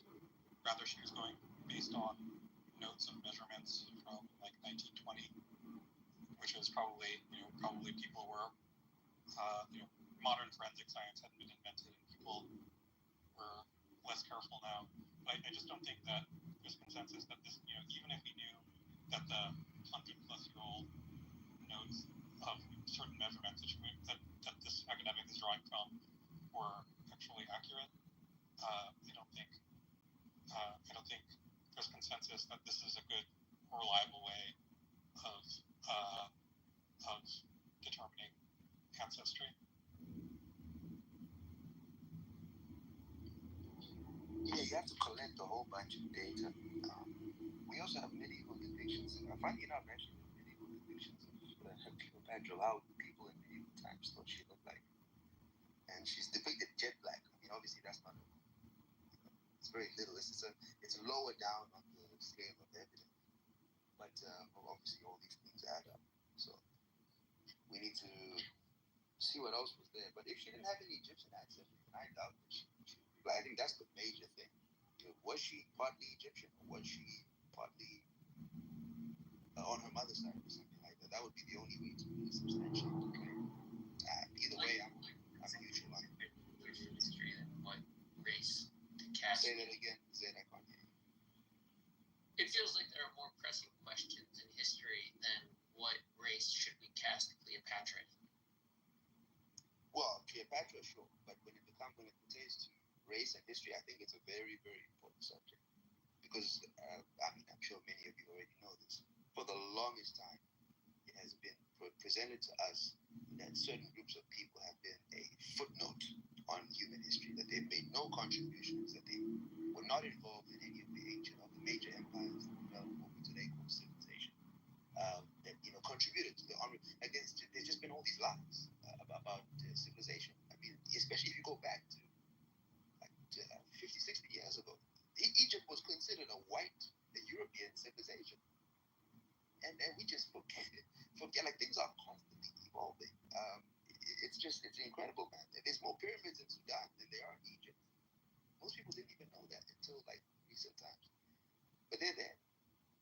How do you explain these things? So it's important to understand who did what in ancient history, because a lot of reconstructing, or what they call revisionism, needs to be done. Because people have been lying. Or let me be honest with you, frankly, the Europeans have been lying. That's not true. It's mostly Afrocentrists who are lying and extremely archaeologically and politically incompetent.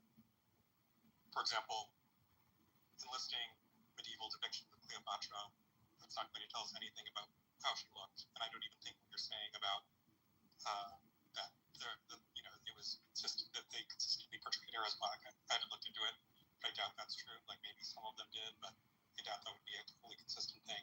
But again, I mean, you can look at like contemporary coinage from her era. It's not, it wasn't really colored or anything since it was a coin, but I mean, the features aren't obviously what we would identify as black. Again, I mean, we have pretty good records of her essentially entire family line, since there was, a lot of incest and brother-sister marriages among the Ptolemies. I mean, there's a few. There's always a possibility that, like, there were non-paternity events. So, like, one of her female ancestors cheated with some, like, African or black or whatever non-member of the family. But it's pure speculation. And really, it's just Afrocentrists who are really motivated to scrounge up whatever really pathetic evidence that they can find and then try to rewrite history in order to, claim the achievements of ancient peoples or figures for groups that they personally feel a little more identification with. How long? And like, How long? I feel like trying to figure out your race is like missing the point. The majority of humans are footnotes to human history. We don't have records of their exploits. The gender or ethnicity of, let's just say, Aristotle doesn't exactly matter as much as the influence Aristotle had. It doesn't matter if he was ethnically Greek, ethnically Carthaginian, ethnically Roman, ethnically Tuscan, ethnically Frank, ethnically German. None of that matters. It matters that he had a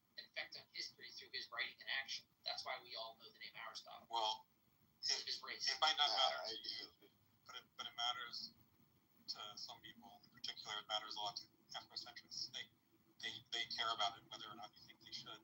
So it's important to point out the fact that they're just blatantly lying about everything and can't actually assemble any good evidence. Well, I'm trying to more undercut the desire. I'm saying that the motivation to identify the racial identity of characters from history, except in like racially charged moments like Malcolm X, Martin Luther King, Abraham Lincoln, in those instances, their race is relevant. But aside from that, it's missing the point. We are not tracking the identity of Aristotle and Cleopatra because of their race. Trying to identify the race is trying to score a point for certain tribes of humans. It's misunderstanding the value of the discovery of the effects that these people had on history.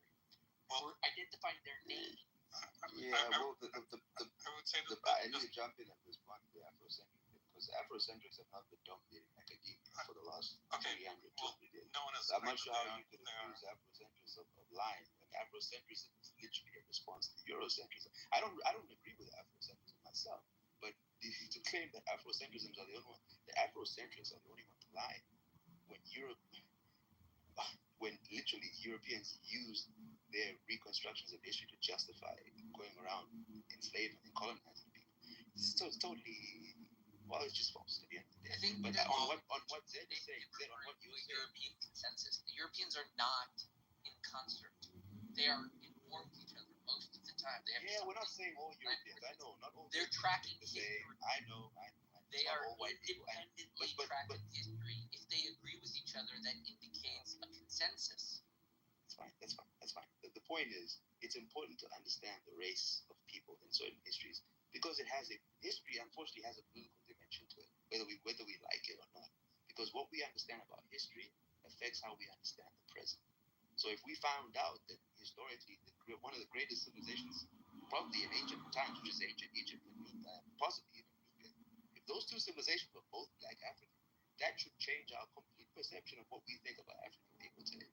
So it is important for those certain reasons. And perhaps it wouldn't need to be important if certain groups of people hadn't been looked down upon because of history.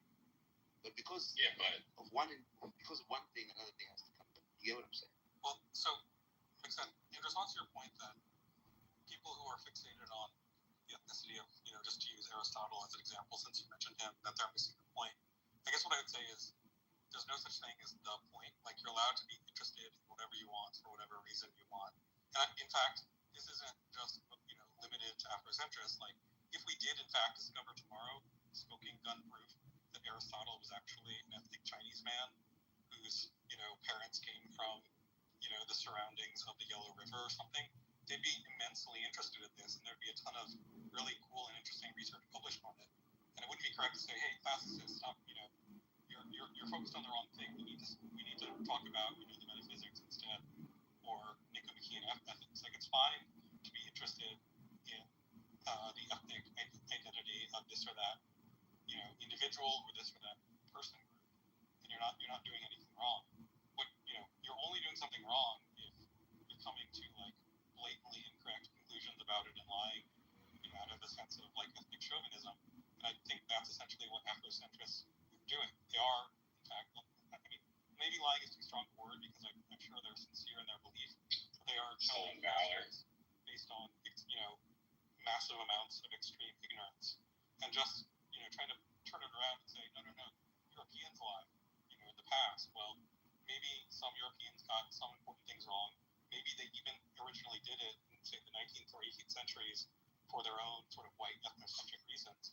I'm happy to be on board with a historical claim of that sort. But I think today, in the present, they're obviously not particularly Eurocentric, or at least not Eurocentric to say in the present that Egyptians were, were European or white or would have looked like, the average Briton or whatever of that period.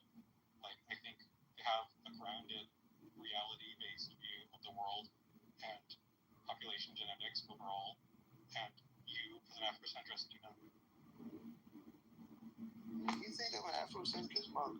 Just asking for clarity. Yeah, for the reasons I mentioned when I was describing earlier in the conversation why.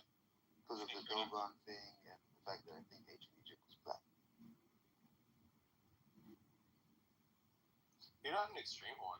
Like, you're not claiming, For sure. like, you're not claiming Greece. You're not claiming, like, I literally watched a YouTube video of a guy being like, actually, I'll just go play it because I have it right here. Like, you don't. Sorry, so he's talking about Shakespeare. He's calling him, he's called Shakespeare undoubtedly black. Shakespeare? Yeah, It's kind of like. I think you're pretty moderate in terms of Afrocentrism as far as Afrocentrism goes, and I don't think there's a huge political component, and therefore, I'm not really upset about it. Like, for you, it's more like a kind of historical curiosity that has relatively limited impact on the contemporary world, so I don't think it's like a really virulent form or anything. Nevertheless, as someone who, I think of you as a smart person who's sincerely interested in history. Like, I want you to understand for your own sake, and your own, I'm sure, interest in believing true things over false things, that the ancient Egyptians were not, in fact, black. They're basically pretty much the same people as the modern Egyptians, with minor differences. Just to mention, there is a famous ancient Greek philosopher who wasn't a Greek, the founder of Stoicism, Zeno. He was a Semite from Phoenicia, like ethnically. So. I mean, there may be a sense in which that was true, but they're all Greek. Even the founder of this Greek story about Cadmus. Cadmus was said to be the creator of the Greek language, and he came from North Africa. I think he was from Libya. Yeah. See, my claim about the ethnicity of Aristotle and Cleopatra missing the point. I agree with you that, like, if we had biographical details of any character from history that placed them in a different ethnic or racial region, that would be relevant in terms of understanding the impact that person had on history. Or we could discuss Aristotle's cousin as being pivotal for history, but it would be untrue. The very, like, definition of the effects he has in history is based on the references other people had, the studies that they have.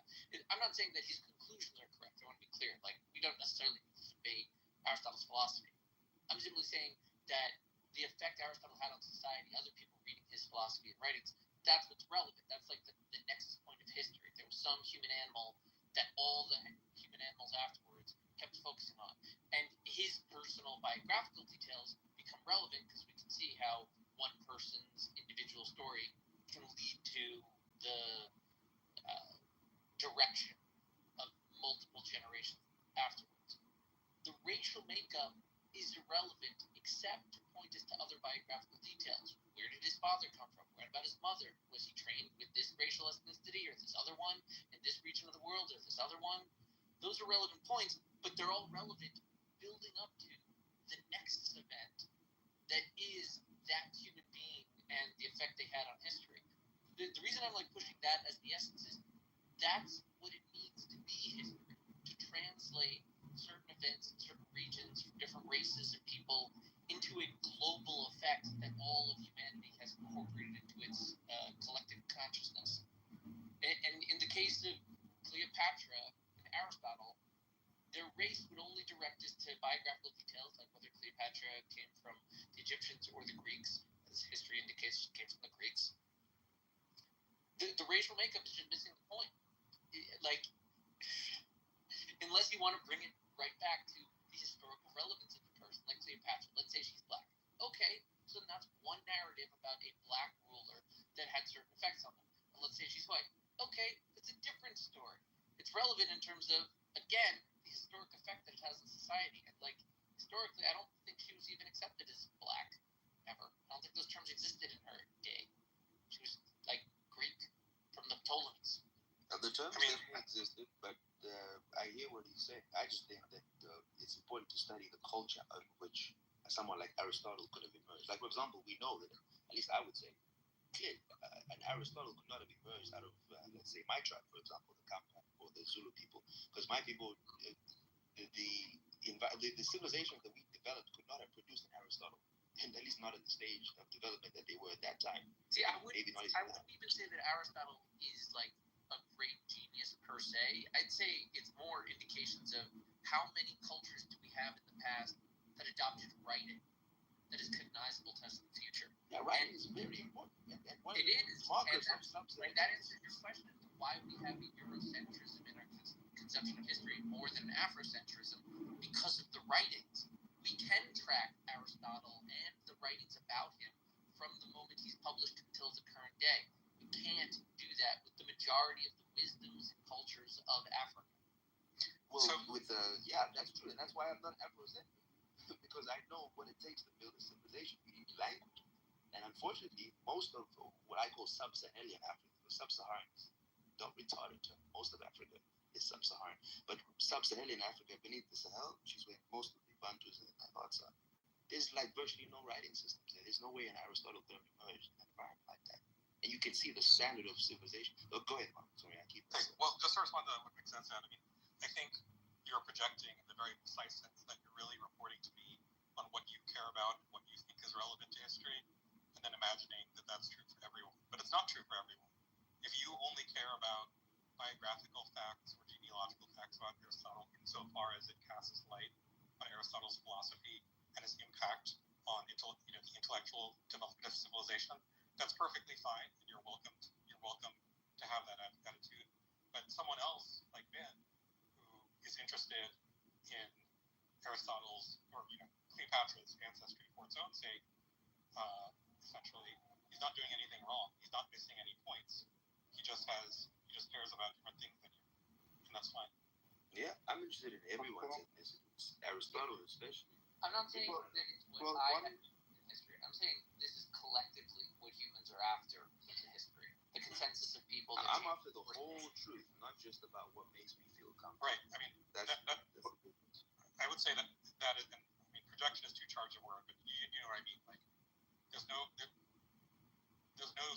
one thing that the whole of humanity is ultimately after. Like, this is ultimately a statement about what you are after and not what you would like other people to care about. Not exactly. I think not all people are after. They don't care about it, and that's okay. I mean, rather they care about it, but also care about other things. I'm not trying to give my impression of what I want when I study history. I'm trying to give my impression of what it looks like humans are after when they study history.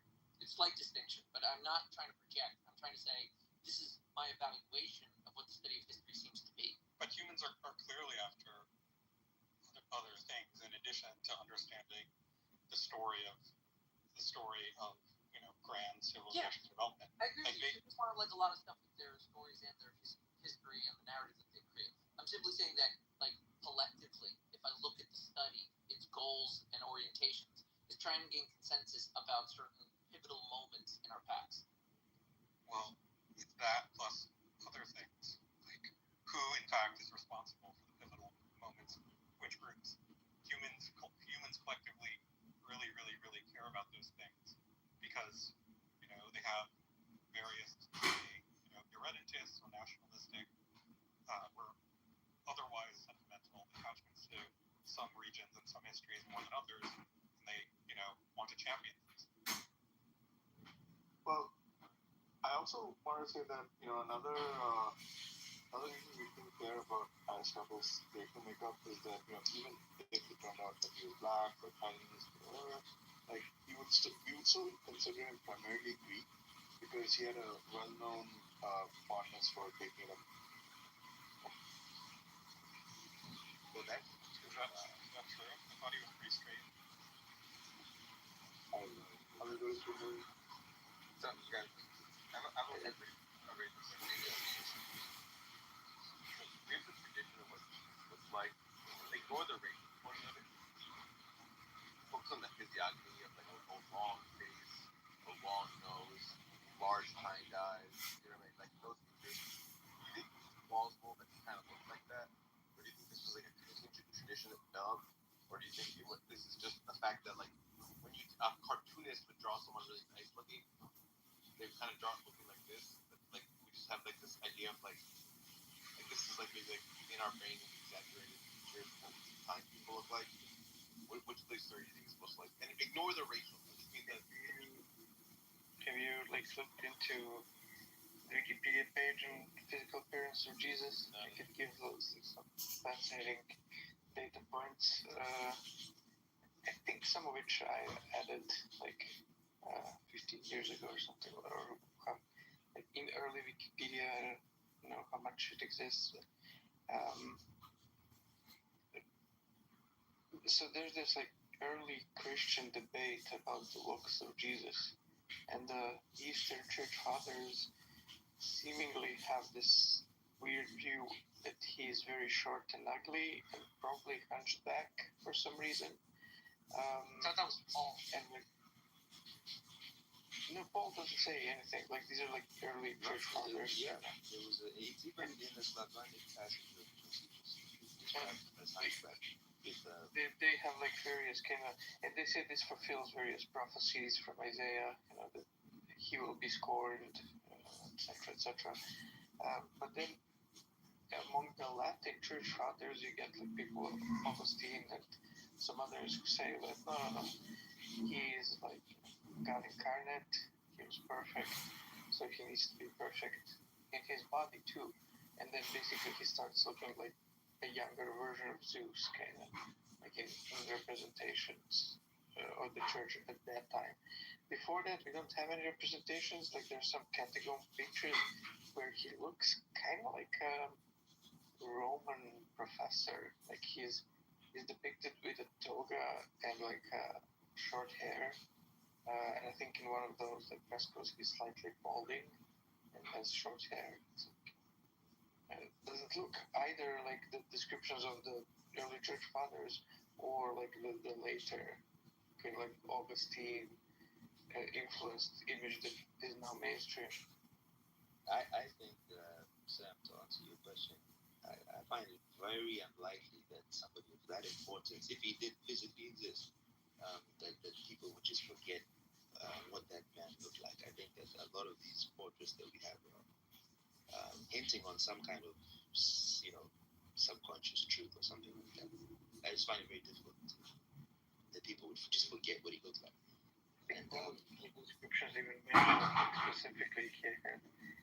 Was the English term joined eyebrows, like he had a full, like unibrow. It's I don't know. I've never seen any text except for that Slavonic passage of Josephus, that 1500s, I think. It was translated by someone called Isla. And actually, that obviously I know that one because there's a lot of controversy around. I'm not going to go into what it says he looked like, but you know how the Russians have been depicting Jesus lately.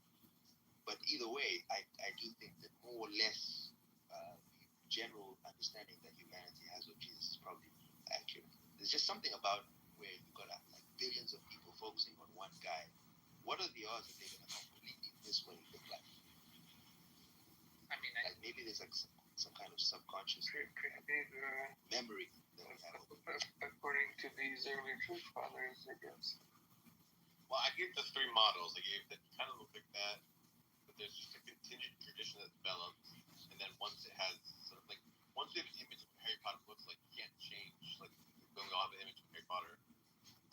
There didn't exist. And then the third is just exaggerated physiognomy. So like if you ask someone to draw like the platonic ideal of a bully or the platonic ideal of a wise man or the platonic ideal of like a sexy lover man, they would kind of look different from each other.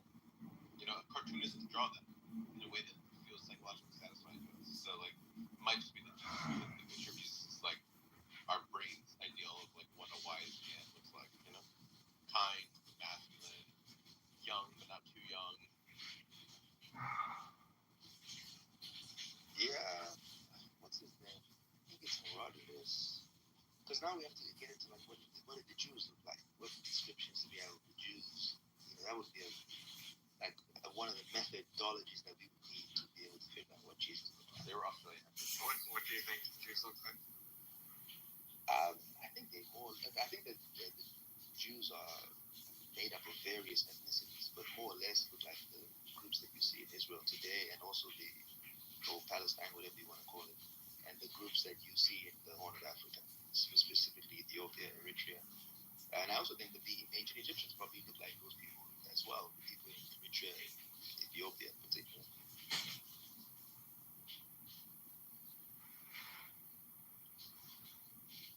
There's also I think it's Josephus Josephus, who mentions that the Jews were said to be of Ethiopian origin. I'm not too sure exactly, but one thing I am certain of is that the group of people who are described as the Hyksos in ancient Egyptian records, those are the people that match the Israelites. And you can clearly see their murals on the walls of Egypt. And they look just like the Middle Easterners today.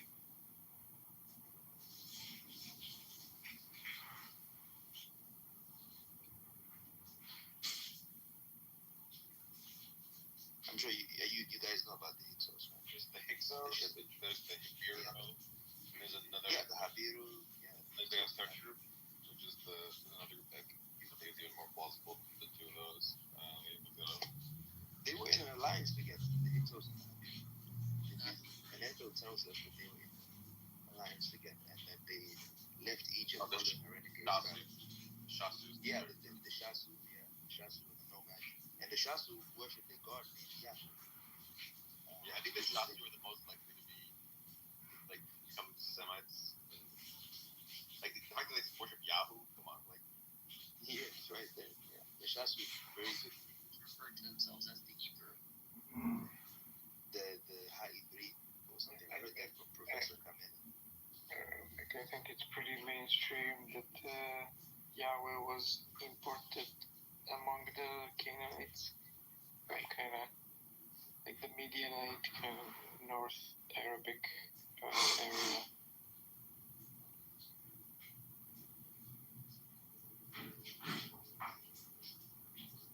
Now you see, an Afrocentric would say the Israelites were. They even use the term Negroid to try and because a lot of Afrocentric thought actually comes from 20th and 19th century sources. People like Von Lee and people like Godfrey Higgins, European radical writers who were saying the Sumerians were Negroid, these people were Negroid, everyone was Negroid. Well, they're not really univocal. There are Afrocentrists who only want to lay claim to Israel, not Egypt, and others who only want to lay claim to Egypt, but not Israel. And I don't think that you're I think you're a very moderate one. But even you seem to think that, sorry, I started a little injustice. A lot of Israelites were essentially East African, not all of them, but a lot of them were East African adherents, which seems like obvious Afrocentrism, obvious moderate Afrocentrism. I don't know. I just the idea that Africans were present in the Israelite tradition, I don't see. I don't know that's Afrocentric. Yeah, I mean, presence is a kind of weak term. I'm sure there was at least one East African guy in East African extraction. No, but that's way too little. That's non-existent. When I say present, I mean whole tribes of people who were African. Yeah. Okay. Well. Yeah, that's definitely not going to be the case.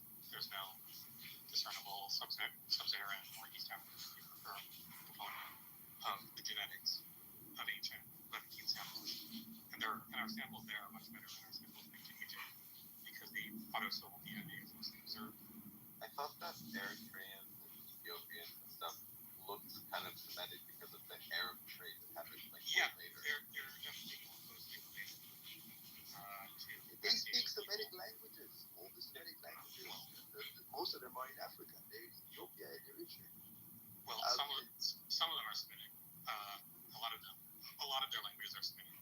I'm talking in terms of genetics, not in terms of the proper language family of Semitic language. I'll come to genetics because it's true. Most of the Levantine samples that we have in the Middle East, I don't think, unless you want to go all the way to the Natufians, I don't want to go there. But most of the Levantine samples that we have right now, sure, they don't seem to be East African. Or, use the term sub-Saharan. Don't see how that term applies right now. But remember, the story of the Israelites is that they were scattered. And, of course, during their time in Egypt, they migrated back into the Middle East. And then when the Assyrians came in, the 10 tribes of the north were scattered. And there's even traditions in the Talmud that say that tribes of Israelites migrated into Africa. So, you can't just ignore these things. And then Josephus saying that the Israelites were thought to be of Ethiopian origin, and the fact that all these the tribes in Ethiopia have been invited to Israel, they are considered to be authentic Jews. This is not controversial. The Ethiopians being Jews, Well, it's not controversial that they are valid religious Jews. It's simply controversial that they descended from any, from any vagabond ancient Israelite tribe. But I mean, first of all, I'll have to go back to the David Wright paper, but I'm sure a lot of the samples that they use are going to predate, the destruction of Israel or Judah by Assyria or Babylon. So I don't think that's really going to be a factor. But I mean, even if they were, even if they were scattered across the land, and some of them ended up in Eastern Africa, I mean, I don't think there's any evidence of like massive population turnover there, such that the ancient Judeans would have had a huge genetic footprint. And then finally, like, I don't think that the ancient historians that you're drawing from are really all that reliable.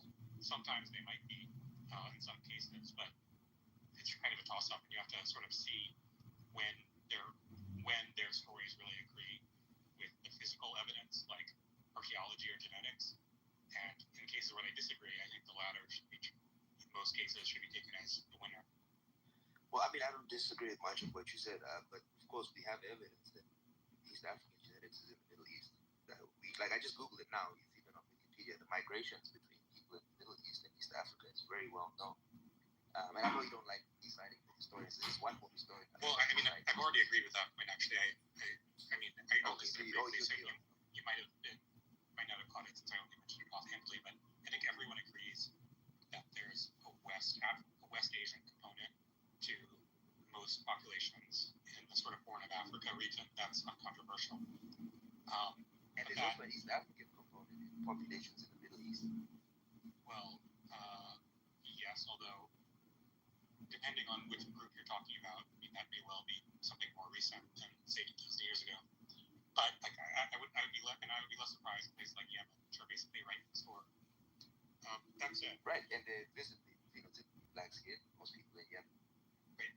That's it. I mean, the people there would not have looked like ancient.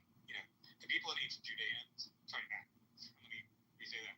The people in ancient Judea would not look like East Africans, even on the East African migration model. Rather, they would, they all would have looked basically the same, maybe like average Levantine Middle Easterners. Then some of them moved south and intermingled with the darker-skinned African people who were living in East Africa, and then the resulting admixture would have looked something more similar to what we see in East Africans today. But there wouldn't just be they wouldn't have looked like East Africans before moving south. Maybe I don't know about the. Go ahead, so I just let you go. Go ahead, and then I'll come. No, go ahead, Ben. Go ahead. Well, when it comes to the Judea, because remember Judea was, if we believe the Israelites' tradition, some people think that this whole thing is nonsense. But Judea is named after Judah. This is one of the tribes, the 12 tribes of Israel. But there were 12 tribes. The 3 of them were in the south, which was Judea, the Judeans, the Levites, and the Benjamites. That they lived in what's called Judea, and they were called Yahudis, right, by the Romans who came there. All the first century sources spoke of Yahudis, named after Judah. And then in the north, before the Romans came, you had 10 other tribes, and I can't list all of them, but they all named after the sons of Jacob. Centuries too late to see the relevant distinction between the Judeans and the Israelites. Well, do you think that they all be ethnically the same? All In 12 tribes? In that era, they would be more united. The Judean-Israeli distinction existed before the first destruction, way before the Romans. That's the Babylonian Jews. Yes, and my point is that that distinction is important. And if you think that all the what I'm trying to say is that identifying a people referred to as Judeans from the first century, whether you mean BCE or CE, is going to be a much later group of Jews than the original Jews. Exactly. That's my point. That's my point exactly. And I'm saying that those other tribes who were scattered before the Romans came in, their genetics has not been isolated, and I don't think we can assume that they would be exactly the same as the Judeans, because the 12 tribes, it's an allegory. Obviously, all 12 tribes, they're not necessarily genetically the same. Just like the 3 sons of Noah are not all genetically the same. There are 3 different continents that we belong to. this whole Abrahamic tradition it's a very multicultural thing. That's essentially what I'm trying to say. Go ahead, son. We can assume that they were probably, at least, if not exactly identical, it's at least very, very similar, because it's the sort of norm for geographical neighbors, like very close geographical neighbors, to be very genetically similar, like mass migration in that era. That would result in large genetic turnover. Just weren't really that common. And moreover, like, it'd be extra surprising if the tribes in the north were really similar to East Africans far to the south. The ones in between were like genetic outliers. So even if we can't say for absolute certain, it's like a very safe bet that whatever lost tribes there were, I'm not even sure there were 10 of them or whatever, 9 or 10 of them. It's a very safe bet that they were genetically similar to other Middle Eastern populations at the time. Okay, I just have a question. If we found East African samples from first century Judea, would that change your mind? Well, it depends. I mean, it could. It's going to depend. I mean, on the same level that we have, modern Levantine samples that match the modern day Jews. Well, again, it depends on what you mean by level. But if we found, an appreciable quantity of them that were like very clearly, unmistakably East African rather than merely quote unquote Levantine, then sure. Okay. No, that's fair. We're on the same page then.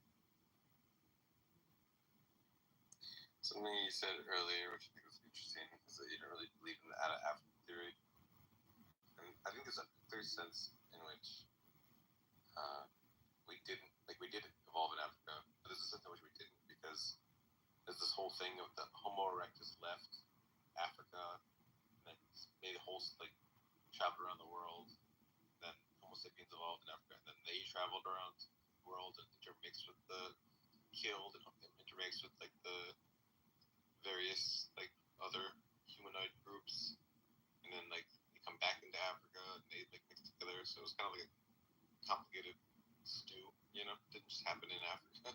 Yeah, my theory is try not to take them because here's what the genetics is showing. The oldest mitochondrial line seems to be in southern Africa. I think it's amongst the Khoisan. Yeah. And the oldest white, I think it's called white, the male one. The oldest male line is found in Central Africa or in Cameroon. And there's actually a man, there's also a Black American man who shares the same DNA as well, named Albert Perry. So it's very clear that the oldest genetics of human beings is in Africa. But, my theory, it goes a little bit outside of, but let's just focus on that, because I want to share it now, because I don't want to lose any more credibility. But if you are interested, I'll share with you all the time. But it has a lot to do with migrations and cataclysms and stuff like that, and how population can become the seeding ground for a new age of humanity. And you think there's just various cataclysms? Do you think that what's the traditional cycle are we on? Do you think this is cataclysms? I'll use the sort of the Indian term for it. In India, they have this idea of root races. It was a theosophical idea, but it's borrowed from something I think it's in the Puranas or the Mahabharata, I can't remember. Supposedly we're in the same age. There's been 5 cycles. And in India, they have 300 trillion year cycles. Maybe you'll get the number. But, these are all stories and allegories. So I don't know, to be very honest with you, in terms of, it's not an empirical discussion. Now we're just talking about beliefs and what's in India and what's, But did I answer your question? Yeah. I know you're uncomfortable talking about this stuff, but yeah, in these spaces I'm not comfortable disrespecting me, and then nobody's in these kind of spaces. People won't take me seriously when I start talking about these things. I understand. Well, Lavazza has got some colorful views, and she does. I think that I actually don't know much about them, but I know that what I have read is it's pretty spicy. I think she believes in something Atlantis and stuff like that, and I don't even know. Yep.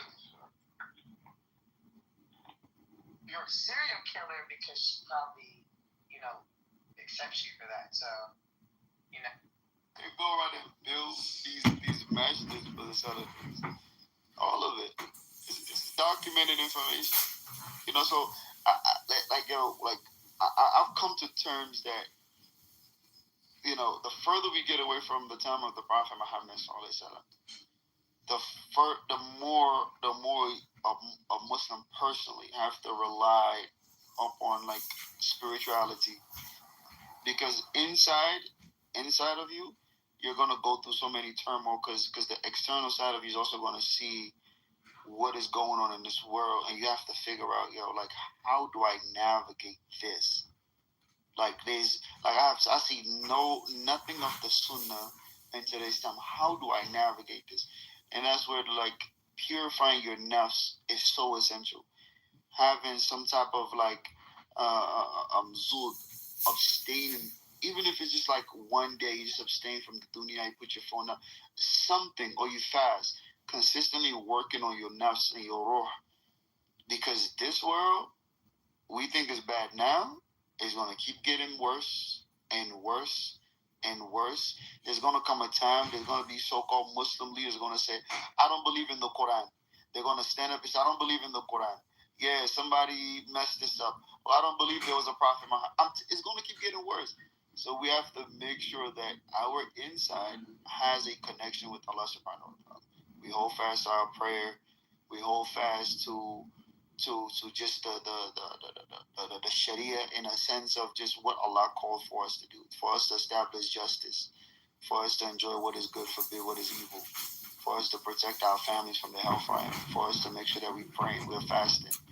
These small little things that we think are small, wallahi alazim, they're huge, because our society, I'm not saying never, I don't like the word never, but in the near future, will never resemble an Islamic identity. I don't care if you go to the most holy, quote unquote, holy country in the world that is.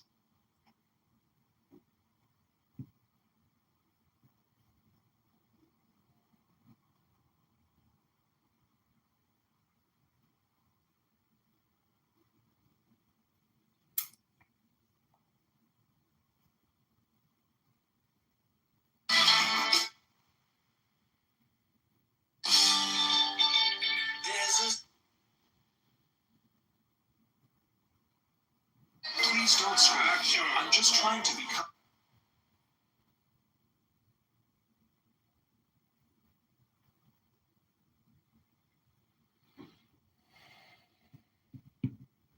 Viral miles on them, because you will put miles and miles and miles on these jeans. No, these are the best.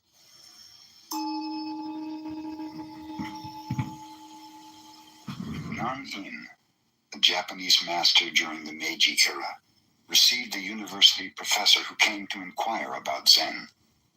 Nan-in served tea. He poured his visitor's cup full, then kept on pouring. The professor